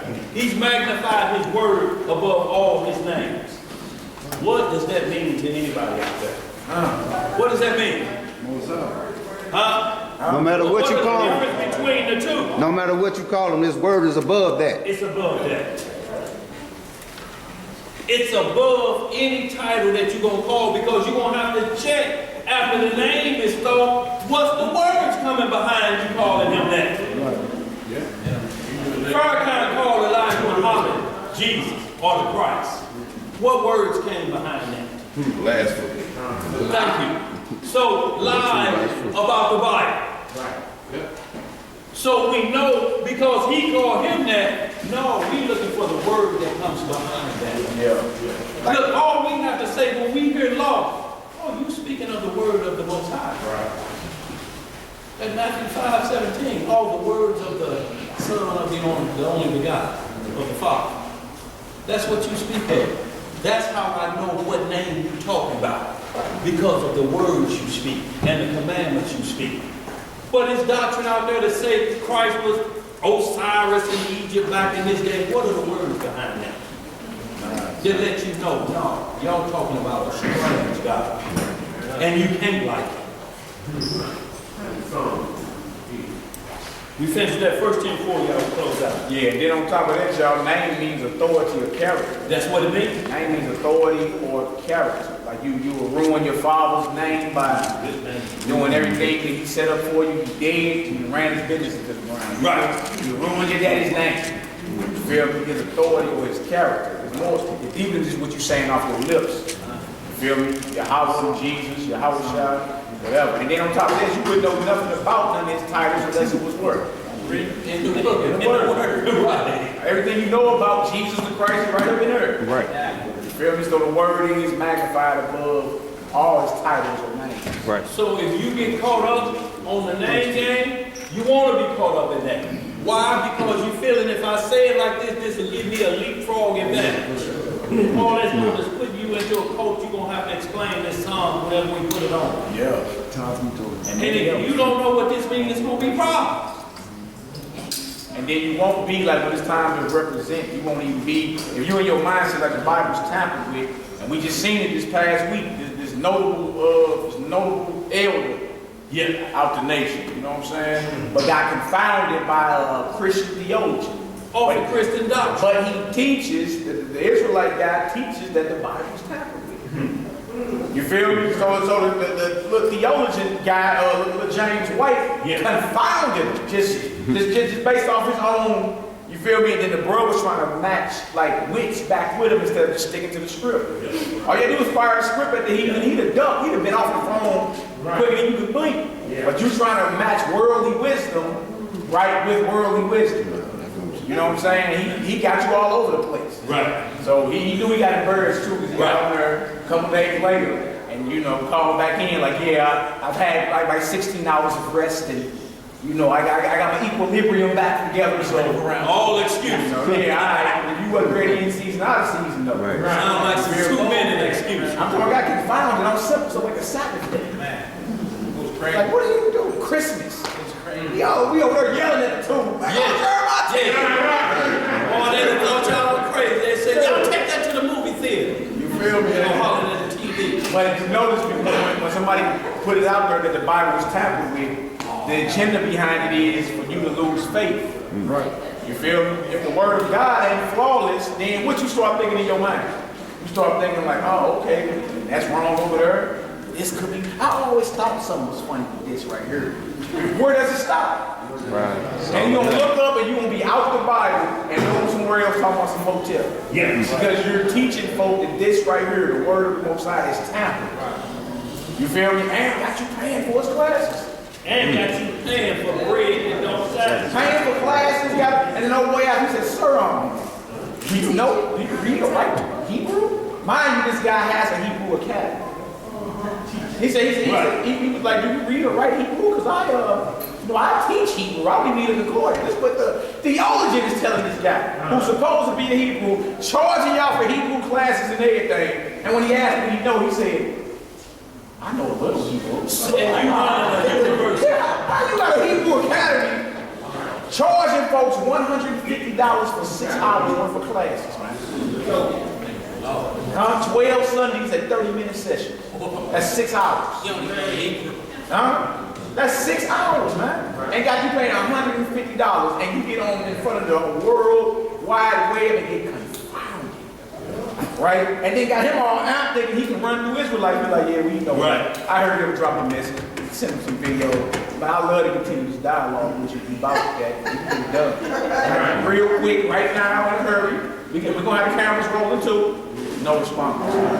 So they know who they're dealing with, is what I'm saying. We ain't going to let so we ain't bragging on ourselves or whatever. But as it was going on, we was firing the script. Like, if he asked me that, I'd have been heard. Every point, 3-4 scripts we use. Next point, pause the video. Next point, pause the video. Grab the script. And it's been over.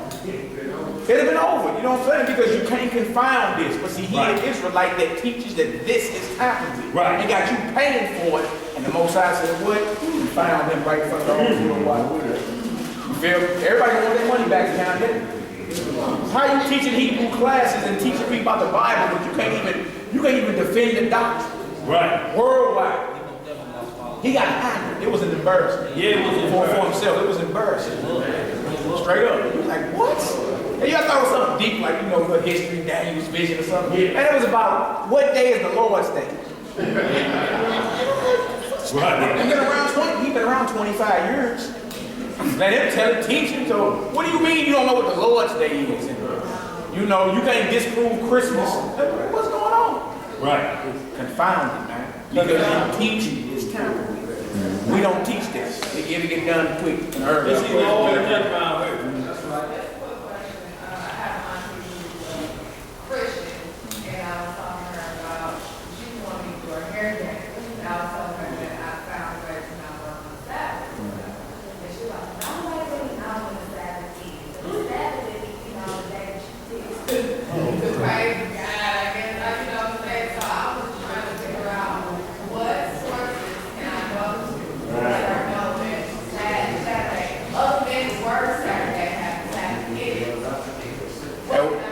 What you're about is the best thing to do, make sure she can count to 7 first. Right. All right? Right. Just make sure. Some people can't count, you know what I'm saying? Right. Like, be honest with her. Make sure she count to 7, right? And then, tell her, hey, go ahead and retrieve that iPhone. You got it? Right there. Pull up a calendar, right? And let's take the names of the days of the week out the picture. Right. You feel me? It was never called Sunday anyway. It's first day. Or never called Monday, it's called second day. Or never called Saturday, it's called Sabbath. You feel me? So remove the names, right, and deal with them in the position they in, 1 through 7. Right. And then say, sister, you count 7, right? Looking at the calendar, what day is day 1? Which day is day 7? It's really simple. When we try to overthink it, right, that's when we go off. Yeah, even after everything is her all, get a lot of herself and assume her that showing her. Yeah. Well, and it's a lot of times because they've been teaching that so long. You're trying to tell me something that they don't know. They've been in business a long time. Yeah, right. But they've been in business teaching from their perspective, not out of the Bible. Right. No, because she repeated. She's clear on understanding it, and invite her to the class. She's trying to pull you to the type of church who is a guy who is a type of psychologist, who's a teacher, and works wonders and all that kind of stuff. Yeah, no doubt. You'll go through that. You understand? But the thing is this, to keep it real simple for our people, right? And then make her prove her stance. Like you just said, the Sabbath is any day you decide to worship. Please show me that I didn't do myself. Yeah. Now of course you can worship any day of the week. Of course, nobody ever say it. But what day does the Lord honor and separate? When you get down to that, to be real specific and straight, you'll get your answer like, oh, okay. So look, we ain't dealing with opinion. She probably gonna try to run Romans 14 on you too. So read that slowly so you start seeing keywords: faith, unbelief. So you start piecing all that together. You're like, you can't run that either, because that didn't say nothing about the Sabbath is done away with. Right. They just said you esteem this day high and holy, and you esteem this next day high and holy. So it had nothing to do with getting rid of the Shabbat. Right. You feel me? Or that you can eat whatever you want. Right. You see what I'm saying? So always keep on the table what we're talking about. Because it's real easy to go left field and say, well, it say right here, first day of the week, Paul was teaching the word. Of course. Nothing wrong with teaching the word on the first day of the week or any day. Hold it down, y'all. But it's not the Sabbath though. Absolutely. You see what I'm saying? That's all you gotta do. Just keep it real simple and stick what's on in the text. And then, you know, hopefully our people get some understanding. Go ahead. Yeah. When you get some time, we can go through it slow. Okay, that's what's up. So, and like I say, it's right before our eyes. He said it ain't never far away. Every calendar starts on Sunday is the first day of the week. Every job, when is the first day of the week start off on your time clock? Sunday. The week ends on Saturday. Easy work. It's easy work and it's been there for the longest. But Satan have you thinking something else. He said he think to change the laws and time. But it ain't changed because the world ain't changed. You can't blame it on the world. Every calendar say Saturday is the seventh day of the week. Even down in Latin America, Sabado. That's Saturday. It's easy work, man. It's worldwide to where you ain't even got an excuse. As long as we count to 7, we go. Right, go ahead. I'll say somebody, they use Acts 20, where it's the first day and broke bread. No doubt. Well, you can just go back to Acts 2:46. And they continued daily, one accord in the temple, breaking bread from one house to another. Yeah. They breaking bread daily. They don't mean this. One day, it was day to day. Look, what day was it when Christ broke bread with the disciples? What day was the last supper on, so to speak? What day was that when he broke bread? If that was a Wednesday of that week. So, if you look at it then we can say, well, no, it's Wednesday, but that wasn't the Sabbath day. That was the day he broke bread. Paul broke bread on the first day of the week. That don't turn it to the Sabbath day no more than it turned the Last Supper to the Sabbath day. No doubt. Hey, then look, trip off this hill now, like that Acts 20 you just said, right? You just read that verse 7 when it said the first day of the week. Verse 6 brings up Passover, and verse 16 brings up Pentecost. So we talking about Paul observing still the feast days after the Messiah had resurrected and gone into the heavens. Right there in that same chapter, Acts 26 talks about unleavened bread. Acts 20:16, Paul said, I got to be at Jerusalem for the day of Pentecost. Right. Come on, man. So y'all understand these things that's out there is because the world has changed your thought process. They have tampered with your mind, not with these scripts. That's right. Because there's nowhere in here where it's sanctified by the word that it should be the first day of the week now. There has to be a sanctification of the word. Because Paul broke bread. You know how many scriptures we can find with bread breaking all throughout the other 6 days of the week? How many times you break bread every day? You know, you get the right type of Hebrews together, that grill gonna pop. Well, I'm telling you. All right on site. Hey, right. Yeah. Go ahead, bro. I got a serious question I want to ask you. Yeah, we got 2 more words. Go ahead. What you got? Your birthdays and stuff like that. Like you know, people say, like my birthday comes up on the 11th. Right. Somebody say, man, you were canceled. Right. Horoscope. Right. So what they're saying is that you were born after worshiping the stars or the celestial beings. I'm saying, like, when you read it up, like, it has, like, certain points, like, What's certain it sounds like, it kind of, like, fit me a little bit, you know, like, I can make you something, I'm just saying, like, Look, I can turn you into a Pisces in 2 days. Yeah. I'm saying it take that long for you to get cancer out of your mind and you be telling everybody you're a Pisces. Hey, it's just generalization, bro. That's what they're doing. It's just like when you go see I don't know, I asked this. I mean, I ain't never seen them. But when you go see a Miss Rudolph or a soothsayer or whatever, right? They know how they're trained to pull information about it. It's based off, you know what I'm saying, how you look outwardly, you know what I'm saying, how you respond to certain things. Yeah, OIP, you've been in the streets doing your thing, you know what I'm saying? So a lot of people say, well, you were born, you were Cancer, you're an Aquarius, right? And then you read the horoscope and then you're like, well, I am kind of, I do take, dropping 3 times a day, I do.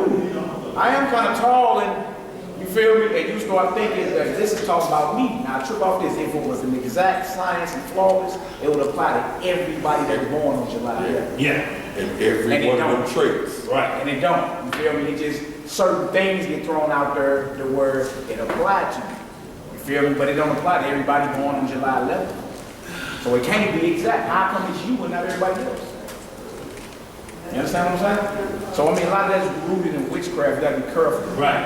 A lot of that. A lot of our fathers had knowledge of the stars back then. When the Messiah was born, the heavens lined up a certain way. But people go further than that and start trying to worship the creation. Right. You feel me? And not the creator. There's a whole doctrine behind stargazing. Right. And observing it. You know, I'm Cancer. There's a whole doctrine behind it. You know what I'm saying? Why can't it be I was born July 11th? Right. You feel me? So that's all it is a doctrine behind it. Is it wrong to know what the stars or what position they're in? Of course not. Nothing wrong with that, but it's a doctrine behind you reading the horoscopes. You know what I'm saying? You getting superstitious. What is superstition? What is superstition? It's another form of witchcraft. Step on a crack, break your mama's back. Right. You know, not right. You know what I'm saying? It's what Stevie Wonder said it is. You believe in things you don't understand. And then you what? Suffer. Because you're believing in things you don't understand. The Most High tell us not to believe in a word without understanding. He says with all you're getting, you get what? You can't make this superstition. Hey man. It ain't no superstition. You be banging over there. You remember we was in the club back in the day. What's that number one on the X sign? Yeah. Scorpio! It's for every generation so that doctrine get pumped. What's the best way to do it than to put it in a song at a club? Look, they even had a Mac song back in the day, the Floaters.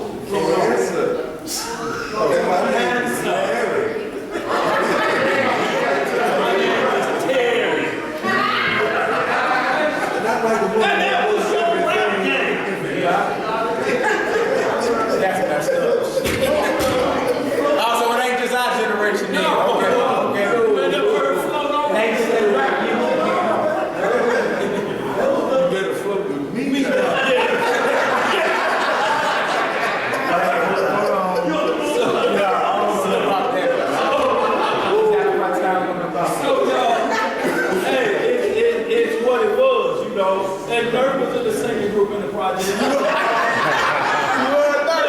They were stamping it, opened up the hole, and he came through. My name is Terry. And I'm a queer.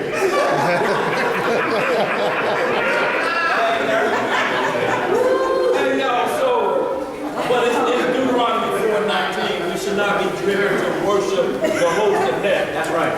Job 38 talks about the host of heaven. Never to worship it, and that's what it is. You're an Israelite. That's right. You're not a Cancer or a Leo, but you're an Israelite of the tribe of Judah. Now your birth month, that's just something else, but they don't even go with the birth months for anybody. You're right in the class called What's Your Sign? It's right. On YouTube. Check it. That's all you went in. Yep. So y'all, we got these last two, y'all, we're gonna close out because it's been the 4:30 hour. Get her done. Then hit that Hebrews 8:21, then we close out on the first 10 4. Hebrews 8 only got 13 verses. Right. Hebrew 8 only got 13 verses. Oh, Hebrew 8. Ain't no 21. No 21. You want to hear 7 or 9? y'all watching out for me, bro. It's 7 or 9. Hold on. What you looking for, man? Hebrews, no, I meant y'all Romans 8. I'm looking at it right here. Romans 8:21. I need some glasses. What ball that you got on? I need mine, brother. Inform me that I went Romans 8:21. But I'm finished up with Hebrews, should have been 10, but I want to get y'all to change this to Romans, y'all getting that Hebrews because the Romans are full assurance. It's Romans 8:21. And we hit that first 10 before 1 through 6, y'all will close out. There's many more, y'all, understanding what it takes to be holy. And the first thing is you have to be a law keeper. Once was holy, you're convinced that it's tampered with. How can it be holy? We just read that it's very pure. What does that mean? Tried and refined. That's Tried and refined. Very tried and refined. So y'all, once you convinced of that, you got to scratch holy off your body. Or you playing trickery. If you won't tamper doctrine, go where the doctrine's tampered at. And then you show it.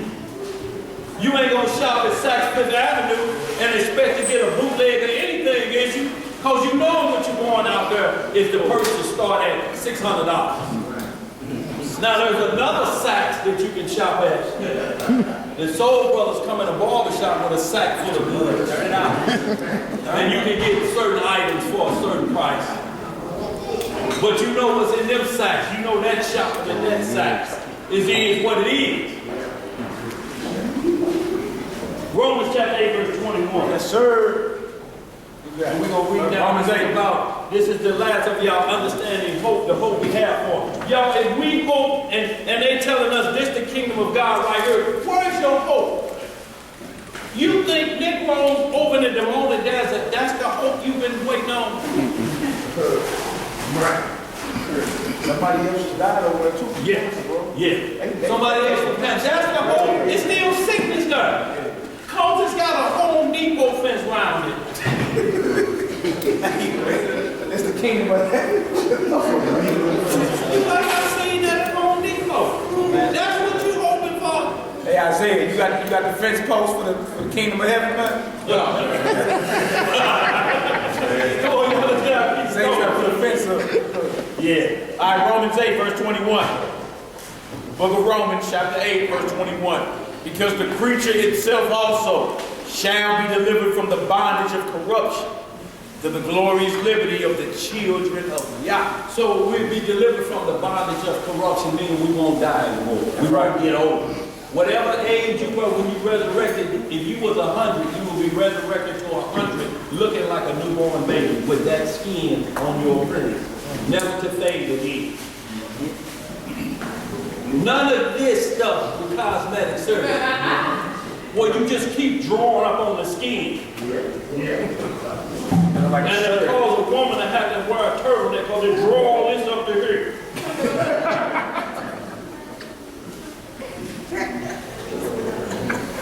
Verse 22. For we know that the whole creation groaneth and travaileth in pain together until now.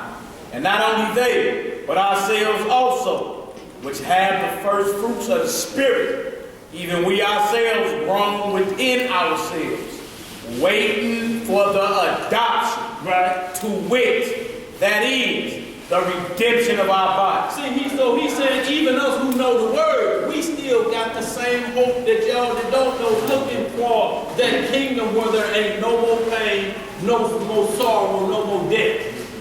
None of what we stomping about every day and what's causing us problem today.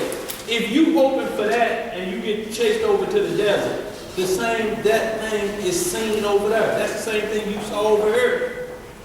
How is that hope when it's something built with a man's hand? The kingdom ain't built with not a man's hand. It's a rock hewn without stone, tools, sticks. Ain't no man's hand, no hammers and nails were involved in building Solomon's temple. Right. It fit together like a puzzle. Go ahead, brother. Verse 23. No, I'm in verse 20. Yeah, verse 23. 24. Yeah. For we are saved by hope. What are we saved by? By hope, right? But hope that is seen is not hope. See, look, if we see this man-made kingdom and we say our hope is finished, that's all you're going to get.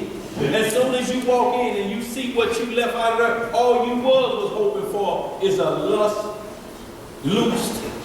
surrounding. Because as soon as you step in, you're going to point out something right off. You know this ain't the kingdom of God. No doubt. Go ahead. For what a man seeth, why doeth he yet hope for? But if you see what you hoping for, why you still hoping? Right, you see. How they in the kingdom and still hoping for what? Why are they reading these scriptures? Citizenship. Why would you read Romans 6 and where we at 8:21? For what? If you're in the kingdom. Go ahead. Verse 25. But if we hope for that we see not, right, then do we with patience wait for it. See that? We got to wait on it. It's either till the casket drop That's or right. tomorrow. That's right. Go ahead, read that verse. Verse 26, likewise the Spirit also helpeth our infirmities. For we know not what we should pray for as we ought, but the Spirit itself maketh intercession for us with groanings which cannot be uttered. So y'all, this is why we got to have our temple as a living sacrifice. We got to be certain of what's going in, because it may come out rough. So y'all will be careful that we're going to hit this verse 10, 4, 1 through 6, and we close out. All right, yeah. This is another spot that folks that love to eat pork, try to go to this right here. And start you around verse 5. Start back at verse 1 so you can understand. The Bible does not, the pig is not food. It was never food. It was made for something totally different. So 1 Timothy 4 is one of them spots where those that slicker than snot try to, you know what that word, slick, and try to say that you can eat pork now. They getting slick with the fish too. They eliminate anything with fins and scales and start to say they're not bottom feeders or they're bottom feeders and trying to play with what's in the water. So simply, if it ain't got fins and scales, It's unclean. Right. It don't matter what they do. If it ain't got fins and scales, get it out of it. Get it out of it. It's not meant for it to be in your body. Like catfish. It's not food. You feel me? Catfish don't have fins and scales. And y'all, the world know who we are, cause when do they call party time? What's party time? TGIF? When does that start? When does the happy hour start? Sundown, Friday. What time? Sundown, Friday. And what do they give you?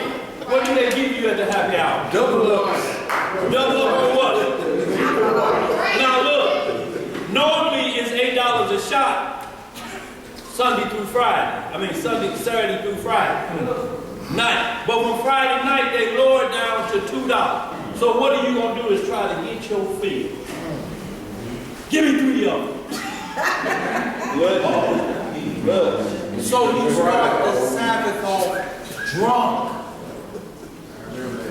Thank God it's the Sabbath. Now we can get drunk. And what happens after you start drinking in a club? 3 of them. Because the script say when a pretty woman walk by, now here comes filthy conversation. On the Sabbath day. So they got you thinking you should hurry up to get to the Sabbath day to drink all you can, to do all of this, because they know what they see. Don't let none of your enemies be in there. Yeah. Everybody got phones and cameras and recorders on. Oh, look at the Israelite on this most highest day of the Lord. Everybody's fringes on right. Turn it up. Oh man, you trolling. It's gonna be on Snapchat, Facebook. Oh, look at the Hebrew. On the Sabbath. On the Sabbath day. And look at this.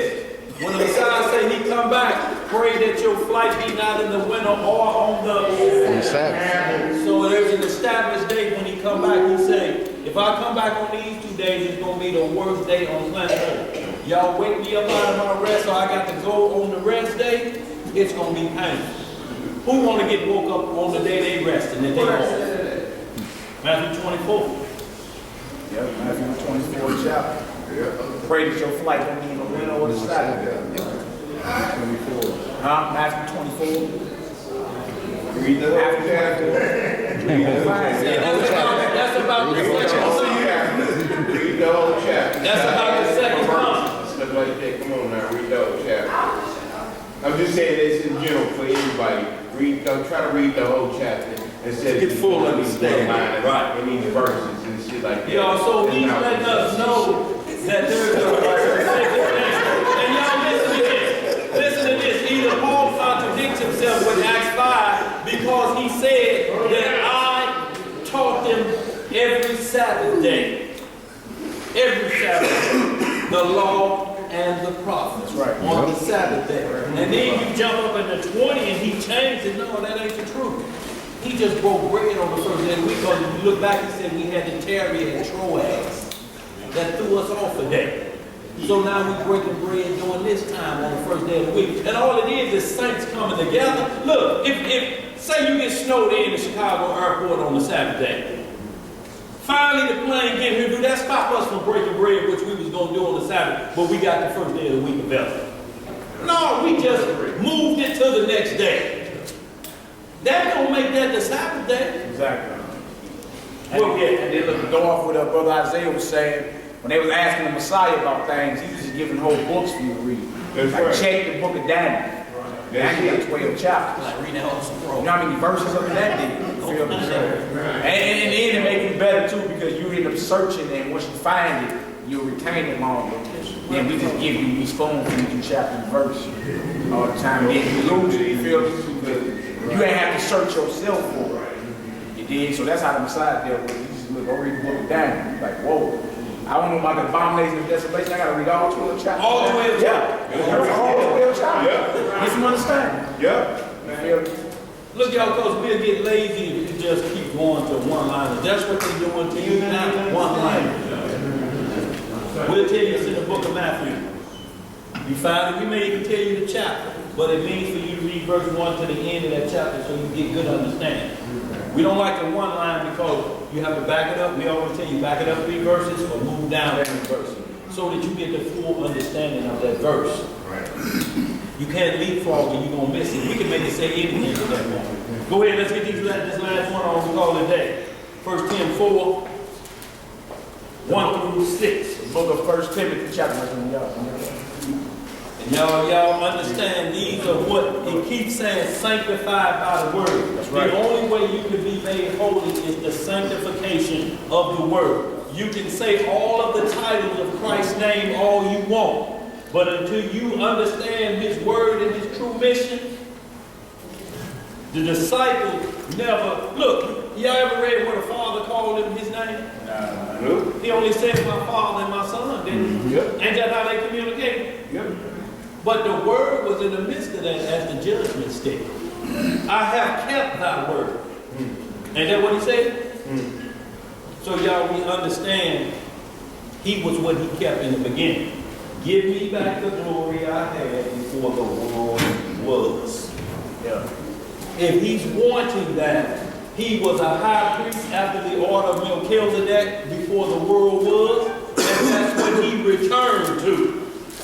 The high priest after the order of Melchizedek, a heavenly priesthood that dwells in heaven and earth. Because the realm will be open, there will be no more blockage between us and the Father. It will be open. That's how Adam knew. I heard the voice of the Lord in the garden. It was open at that time. And I hid myself. But the Lord saw. So now we got iron above there. And it's hard to get our prayers through now. Especially when we're going in the closet, sneaking and praying. Not coming all the way out like we should, but what's really plaguing you, that inner me. That's plaguing me, that's got me on fire. Hebrew, 1 Timothy.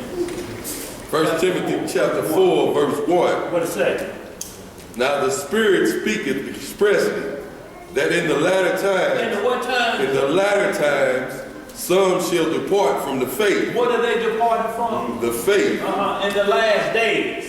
Go ahead. giving heed to seducing spirits and doctrines of devils. See, seducing spirits and doctrines of devil. It sounds good that you're a cancer, especially when you read what a cancer do. Cancer, astute, broad shoulders, big feet. Cancer. Cancer. You won't be cancer. Glad I was born in this day.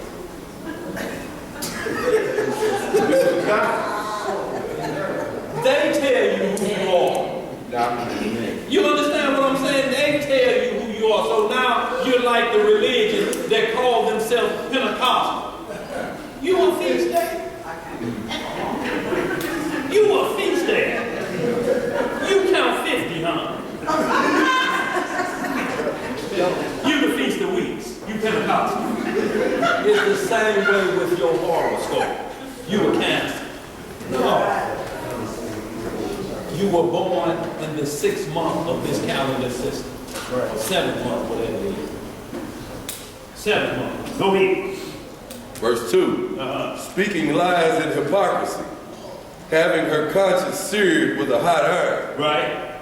forbidding to marry and commanding to abstain from meats, which Yahweh hath created to be received with thanksgiving of them which believe and know the truth. So now they said everything you pray over, it can be forgiven if you pray. They didn't say that. It said to them that believe and know the truth. What is the truth about meats? Where can it be found?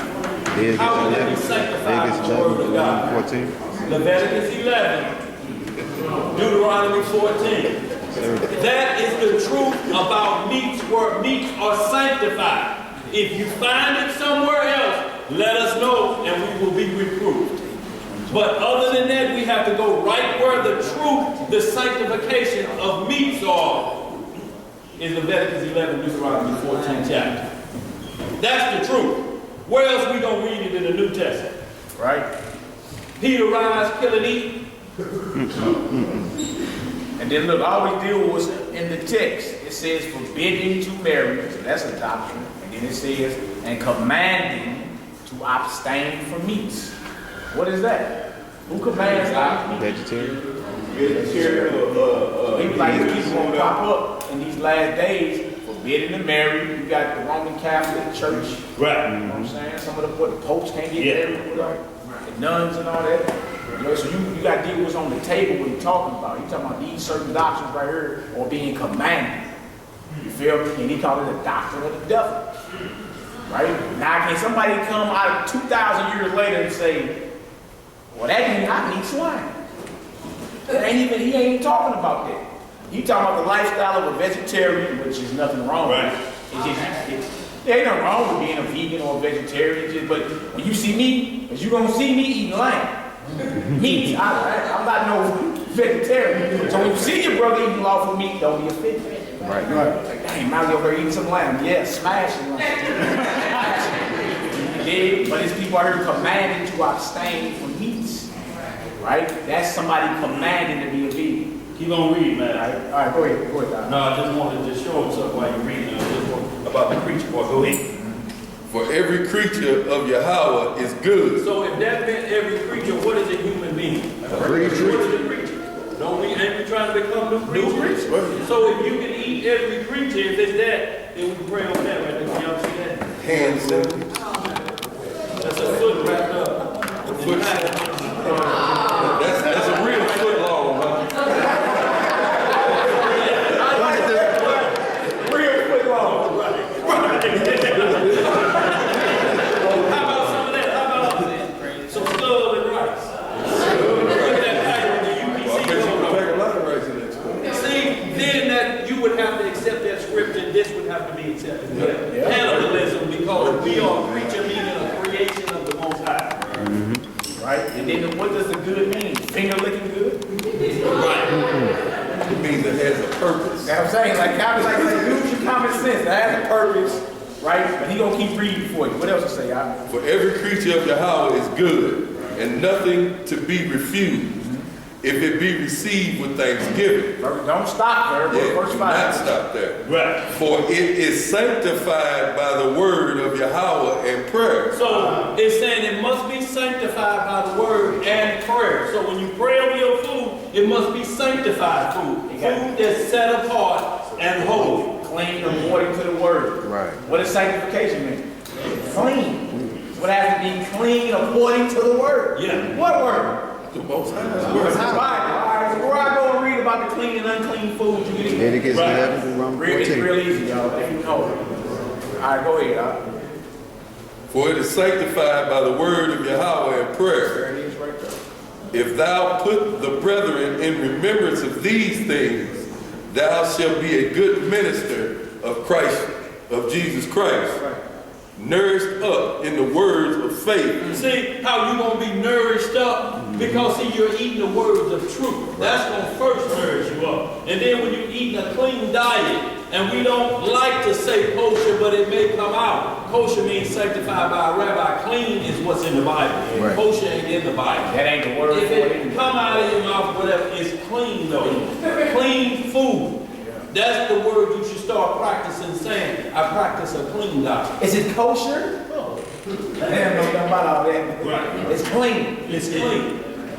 And y'all, that means it's free of the taints of the world, free of what I'm not supposed to eat. And is every creature good that the Most High created? Yes, because what was the catfish created for? Clean the bottom. Is that a good or bad thing? Good. That's a good thing to clean. When you got your fish tank pretty, you want everybody to see it. What you got there eating all that fish? Algae Stuff off the wall. Algae eaters, which are what? They eat catfish. They eat up all the doo-doo and all the algae off your fish tank. So you can see your pretty fish, just like the catfish and the shrimp eat all the doo-doo off the bottom of the ocean so your tilapia can stay pure. They are the filtering system of the ocean. Hey, y'all, whoever got babies, y'all seen Finding Nemo? Right. Seen Finding Nemo? You see the little fish in there that was responsible for cleaning up all the food? Yeah. It's here. Right in the cartoons. Look at Nemo Finding Nemo. Even when y'all watch the Flintstones, if some of y'all a little older, what was under the sink in the garbage disposal? It's right before your face, y'all. It's without excuse. It wasn't no reason that they just chose a pig and didn't put a cow there or a goat under the sink. They put there what they know the scriptures say, because it's not out of no man's imagination. Go ahead, brother. Yeah, if you research too, because I got caught up in on some sway. What is sway? I remember the day. What is sway? Please explain. Sway. Please explain. What happened? They were proving it like, that's because of the catfish. What is it up? Well, people was trying to say that it wasn't a bottom feeder, so it's not as bad. And I just said, it ain't got scales and fins and walk away. That's it. That's the measurement stick. No scales, no fins. Stick to the script. No, I said it. Before I went to go get my clean, when I left that swat there, I said it ain't got scales and fins, and I moved it out the way, and that's when you looked it up. So you see, y'all, if we stick by what's sanctified in truth, we can never go wrong. It's not hard, it's not grievous. It's just two questions, scales and fins. Yeah. It's that hard. Right. Catfish have fins, but no what? No scales. They smooth on the back. But what you gonna catch most of? Right. Catfish. Well, you should catch most of them because they're clean in the bottom of the ocean. Right. If you're eating all of the tilapia, the problem is we're eating all of the cleaning materials up. So now you can't even trust the salmon and different things anymore. Why? Because the earth is contaminated because we eat up the filtering system. Yeah. We eat all of the filter. We're eating. We just eat doo-doo, y'all. Hey.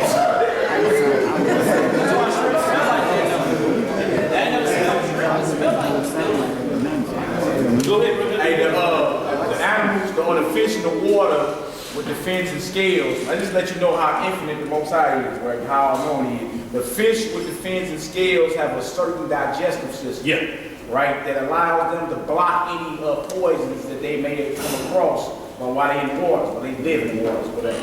Everything that don't have fins and scales don't have that characteristic. The catfish got it to where they absorb the toxins. They're cleaning the bottom. How is they cleaning the bottom of the river? You feel me? So they digestive system. Look, science just came out with that and said, the actual fish with the skins or the fins and scales have a digestive system that allows them to block all the harmful poisons that's in the waters. Look, what can't you poison out there? And look, they coming out with that now. Right. You feel me? But you see, the Lord been told us back in the beginning what was right to eat, you feel me, and what was wrong to eat. Right. And how ironic the fish he tells us don't touch actually got something where they absorbing all the toxins. Right. The poison that's in the water. The fish he told us to eat got it to where it blocks it. What can't you poison? You can put strychnine in a pig. You can't kill him. You can't kill him. You have to almost cut his head off kill him because what he ain't rocking with two veins in it. You have to cut their head off to kill them. They are a trash compactor, and we have made dung a delicacy. The Red Lobster commercial, I can't wait to get to that dung receptacle. And you start hiding dung material from your family members so they can't get none of it. Which is a good thing, but you're hiding it because you're saying it's only minimum. Like caviar, fish eggs. Those are unburdened salmon or whatever they're supposed to be. It's like, what's that calf, a 6-month-old veal. Veal is called tender meat. It's undeveloped calf, which we couldn't offer a calf or kill it until it was at least 1 year old. Right. I don't know what it is, but they like it because it's so tender, but it ain't grown up. That's the reason it's so tender. It's young. But y'all, let's close out with the holy that we can't be. And as we finish that verse 60 there, Isaiah 65, 1-4, y'all, we close in the book. And this is the holy we cannot be. We cannot let ourselves think that we are here in this point, because it's going to tell us if you saying these two words together, it's an oxymoron. It's impossible to be saved and to freely ingest swine and let unsaved come out of your mouth. It's the same as saying the Bible is tampered with and you're trying to preach righteousness. You are a swine. It's like a pot of greens with a ham hock that are big as a football. You think because you dip that out, the greens are clean. It's the same thing they are doing to this. If they say the Romans tampered, they put ham hock in here.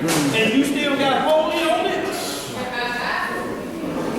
You still got holy on the front of it, y'all. That's the first thing. Ask them when they say it's tampered, ask them why is holy still on the front of it. And then make them explain holy according to the Bible. And y'all, we won't have this problem. At least you won't have it no more. But those who choose to believe a lie will have it. Somebody hit that Isaiah 65, 1-4. We close out. This is the holy we can't be. Isaiah chapter 65, verse 1. What it say? I am sought of them that asked not for me. I am found of them that sought me not. Right. I said, behold me, unto a nation that was not called by my name. I have spread out my hands all the day unto a rebellious people. What kind of people? Rebellious people. Which walketh in a way that was not good, after their own thoughts. After their what? Own thoughts. Okay. A people that provoke me to anger continually to my face, that sacrifice in gardens and burneth incense upon altars of brick, which remain among the graves, a lodge in the monuments, which eat swine's flesh. Which eat what? Swine's flesh. And broth of abominable things is their vessel. Is in their vessel. Is in their vessels. Which say, what they say? Stand by thyself, come not near to me, for I am holier than thou. These are a smoke in my nose, a fire that burneth all the day. So if you got fornication in you will see that same smoke that burneth all the day long, or smoke in the Most High's nose. It make you do like this. When smoke get in your nose off that grill, what you do? You bag up. So the Most High saying with your own thoughts and with what you gonna equal it up. And you saying you holy doing these things, how are you a man of the Lord when you're saying that this is tampered with? Your pure doctrine, what you need to pull the people in. My source, my magnet to draw the people in, got low voltage. That's crazy, man.